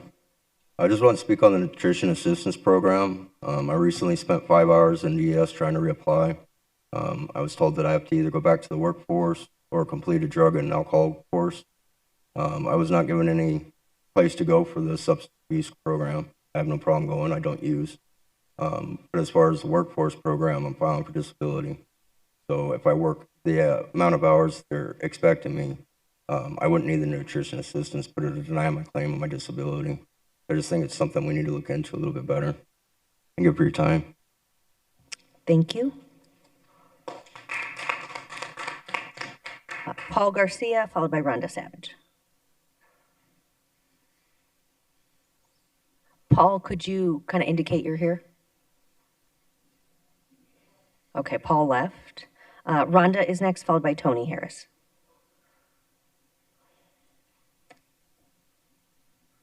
Good afternoon, Councilman, panel. Thank you again for hearing us. It's important on this side that somebody listens. I wanted to say thank you again for the soap and the paper towels at the bathroom washing centers first. It's been very nice having clean hands after the bath. Saying that, we have a really bad issue still with black mold at the center. I do reside at SOS, and it's something that it's going to end up having long-term effects if it's not managed. I do appreciate the Councilwoman Pilar or Pastel, advocating for 2 more bathrooms for the handicap. I wanted to say thank you for that too. But at the same time, the ones that we have there right now, the showers as well, are developing black mold and they're not being managed.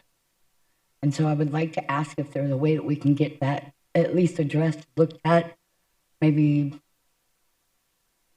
a solution would be cleaning them better underneath, not just the inside. Those tanks and those structures, they hold water and moisture, and that is a bad combination for black mold. So maybe if there's a way that we can just clean a little better, it would be nice. And I appreciate your time, and thank you again. Thank you. Tony is next, followed by Leonard.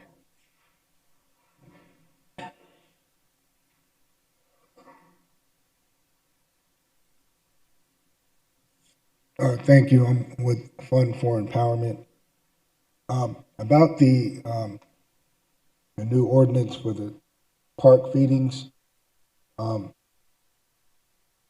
so many homeless people rely on these groups to come and feed at the parks that just because some people might leave like paraphernalia around, all of them shouldn't have to suffer by having to find another place to eat at, because I'm hearing that with the new bill from last year on food stamp cuts, almost 500,000 people are going to lose their food stamps, and so it's going to put them in a bind, because a lot of these people are expecting these groups to come out on a scheduled basis. And a good compromise would be to that some of these groups come to the parks and just drop off food to people, as opposed to if they have to get the permit to feed twice a month, they can just drop the food off and leave without having to worry about getting cited by any of the park rangers or anything. So, thank you. Thank you, Tony. Leonard's next, followed by Elizabeth. Thank you, Mayor and council members. I am humbled by hearing beautiful spirits that go through a lot more than I do every day. But that's why I'm just very thankful that I'm sure you're going to do the best you can do for our brothers and sisters in our unions, because without that, you know, we wouldn't have the 40-hour work week, we wouldn't have overtime. And now in this day and age, you know, when we have billionaires taking all our taxes and subsidies, billionaires' welfare, corporate welfare, it's more important than ever that our unhoused brothers and sisters here in the ever-increasing heat of the city of Phoenix, that nobody is left behind on that. And so I'm proud that my father was a member of a carpenters union for 50 years. And I think people should look back to the Roosevelt era. That's what we need now. But I also wanted to bring up that I'm hoping you will show public support for our excellent senator, both our senators, of course, Ruben Gallego, but Senator Mark Kelly, because, you know, the citizens of Phoenix, he has done right by the citizens of Phoenix. This is a good man. And I am just concerned about threats to have him arrested, you know, by, again, the occupant in the White House. You know, this is a good man, combat veteran, served honorably multiple times, being shot at, you know, went up there on the space shuttle. So I'm hoping that we can work on that. The other thing is I'm very concerned now because as the heat increases, you know, I know there are different ways to survive in an urban environment in the desert. And I'm not sure, but maybe someday we're going to be looking about people working at night, going underground. It's getting hotter and hotter.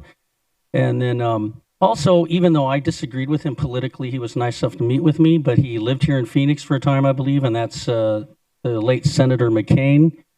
I would love to see more. I know we have part of an airport dedicated to him, and I didn't agree with all of his politics, but one thing I liked about Senator McCain was he stood up for the Constitution, and, you know, and we know who he angered again in Washington in the White House. So maybe you could think of a monument to him for a man, an actual maverick, a former, well, we used to call them Republicans, a Republican, a Lincoln Party man who stood up for the Constitution. Maybe we could have a monument to Senator McCain to show that doesn't matter how big the bully is, the senators and the people from the state of Arizona and Phoenix, we don't put up with bullies. We stand for the Constitution. Thank you.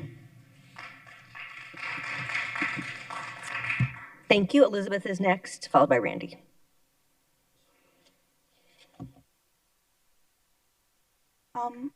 Elizabeth Venable, Fund for Empowerment.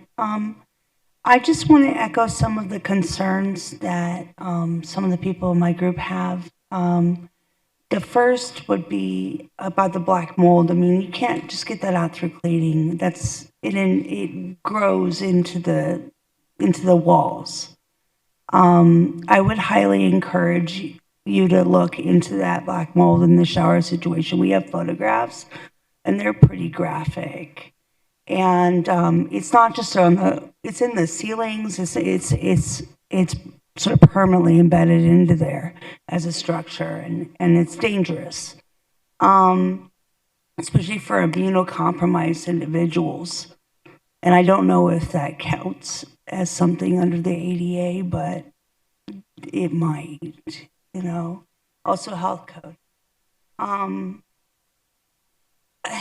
then I wanted to say that it's frustrating about the food sharing ordinance. I know that, it's going to be approved. I don't think that it actually does preserve First Amendment rights. I think you say that in the beginning of the presentation, and I think it's not factual. There are a lot of circumstances that would probably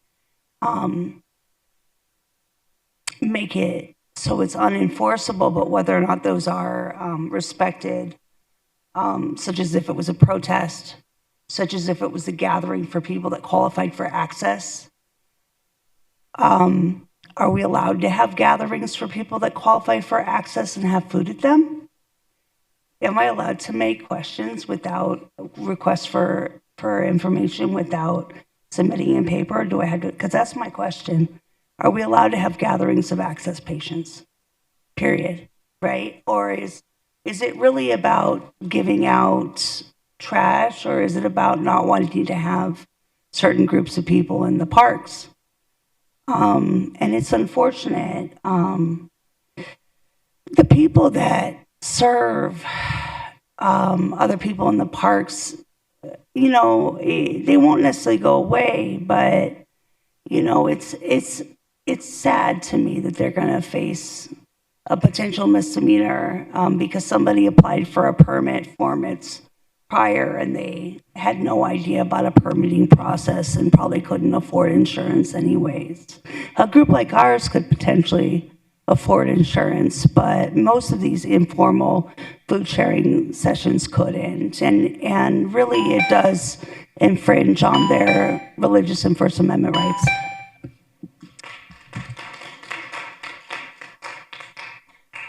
Thank you. Randy is next, followed by Clarissa.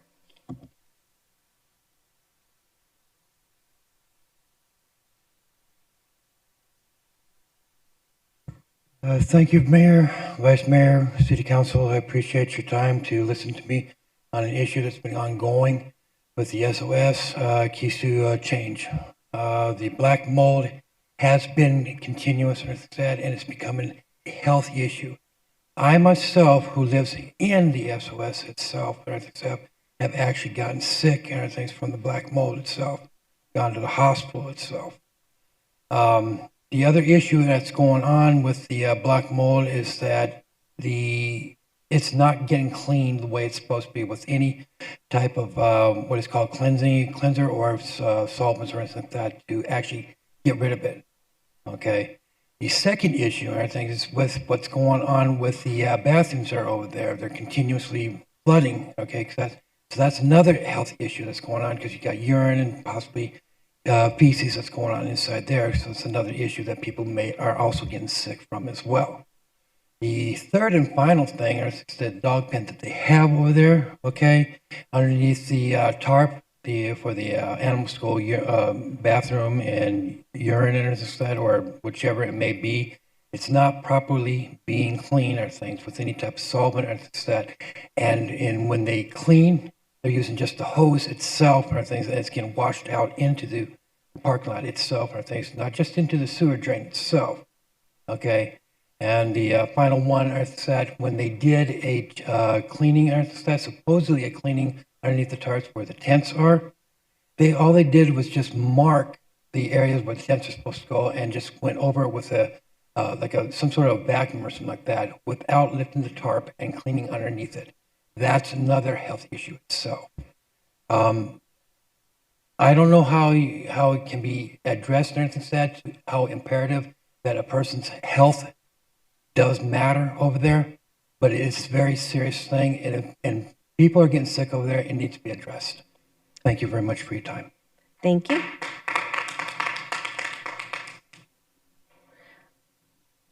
Clarissa is next, followed by Eric.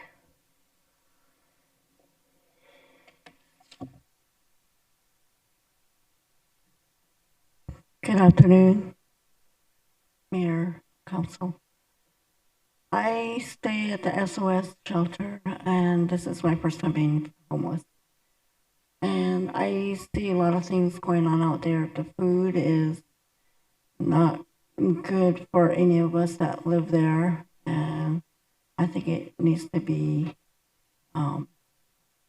better than what we get there. And the restrooms and everything that's there is not good for any of us, and we're getting sick. And the staff there don't really look out for anything that we do there. It's like they look away and let the problems be not being solved for any of us. And there's usually mice there too that we see. And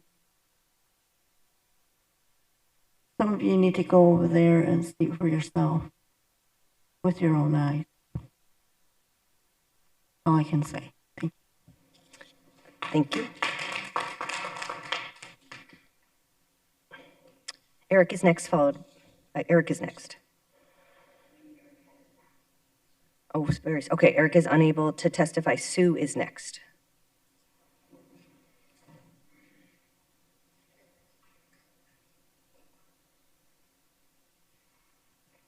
Mayor, it is an honor to be able to speak today. I was previously at the lot. The reason that I had to take the housing that I have now is because there was so much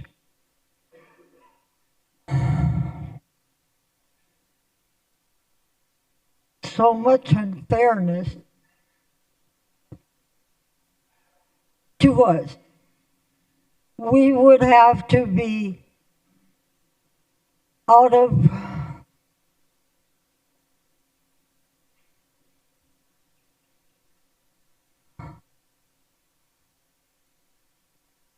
I wish some of you guys would just look at us and not look away. When you see a homeless person laying in the park, ask them what do they need, are they okay, make sure they're alive. There were 72 deaths due to the heat back in 2023 at Cass, and that was like sleeping on the sidewalk there.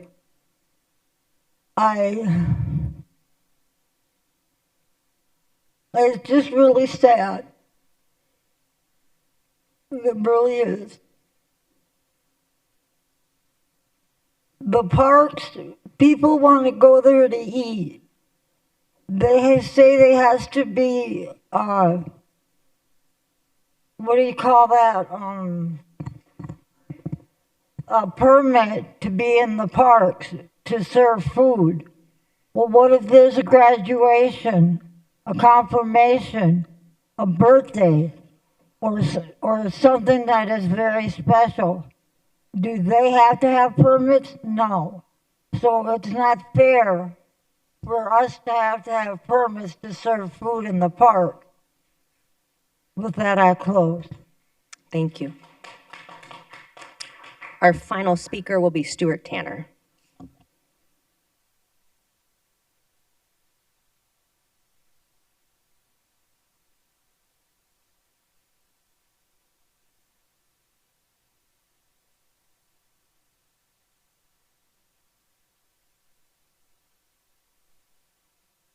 Good afternoon, everyone. Thank you for having me here. My first council meeting I've ever been to. However, I'm familiar with Elizabeth. I've been knowing her, and I also would probably be put in the category what they would call a homelessness person. However, I do not use that title. I prefer to think of myself as outdoor survivalist. I carry myself a little bit different. I have participated in the SOS program on 2 occasions. One recently, as of this new year. I think I've been out of it for about the last 3 or 4 months. I probably made it through Christmas, a little after New Year's. I was out of there. I felt like I was wrongfully put out because of if you show any type of intellect or speaking out about the how you say inadequacies or incompetencies of the staff to client relationships or security. Mine was basically actually I thought the rest of the staff was kind of professionally doing their job, but there were mine was mainly dealing with the rogue security guard. And it's time they recruited me into the SOS program. I was staying downtown and I had a room paid up already at a hotel. I had a pull away luggage that I just picked up from my brother's house. So they came up to me in a pickup truck, basically, and shanghaied me. I mean, they were like, I was like, no, I got a hotel. I don't like controlled environments. And they like basically grabbed my, like, come on, you'll like it. Do it in the back of a pickup truck. And they take you over there. And then they're like, well, he's registered into it. And the main thing they're asking you is, do you have insurance? And now I'm starting to see kind of like what's really going on. I kind of feel like it's a scam. It's just hustle insurance companies, and they probably need to be audited. Both times, I got medical marijuana that I smoke, and they asked you all these questions, and I let them know that this is what I do. The security guard things I was going through the gate, they never said anything about my cartridges, but here come Mr. Rogue security guard. Well, one brother is like, you can't have these. I was like, okay, you guys never told me that. And they never told me that the clients that was checking me in. So this one rogue security guard, I don't like the fact that they pretty much make me downsize. I had nice stuff, nice sleeping bag and nice blanket and all that type of stuff, but they want you to give up all your possessions and use their cheap sleeping bag, I could say that, and cheap blanket. And it was wintertime also like it was this time, and basically you're in a tent with that tarp or whatever they have on the surface type thing. And I was just checking out everything. I went to Walmart, got a brand new comforter, probably cost me pretty close to $70 or so. And I had a receipt, and they kept it, and this and that. They kicked me out for wanting to file a grievance after being assaulted by the security guard. For, and then it's a contradiction of what they're saying they were here to help you, but yet still they put you out in the cold. Thank you for that testimony. That is all of the speakers on my list. We are adjourned.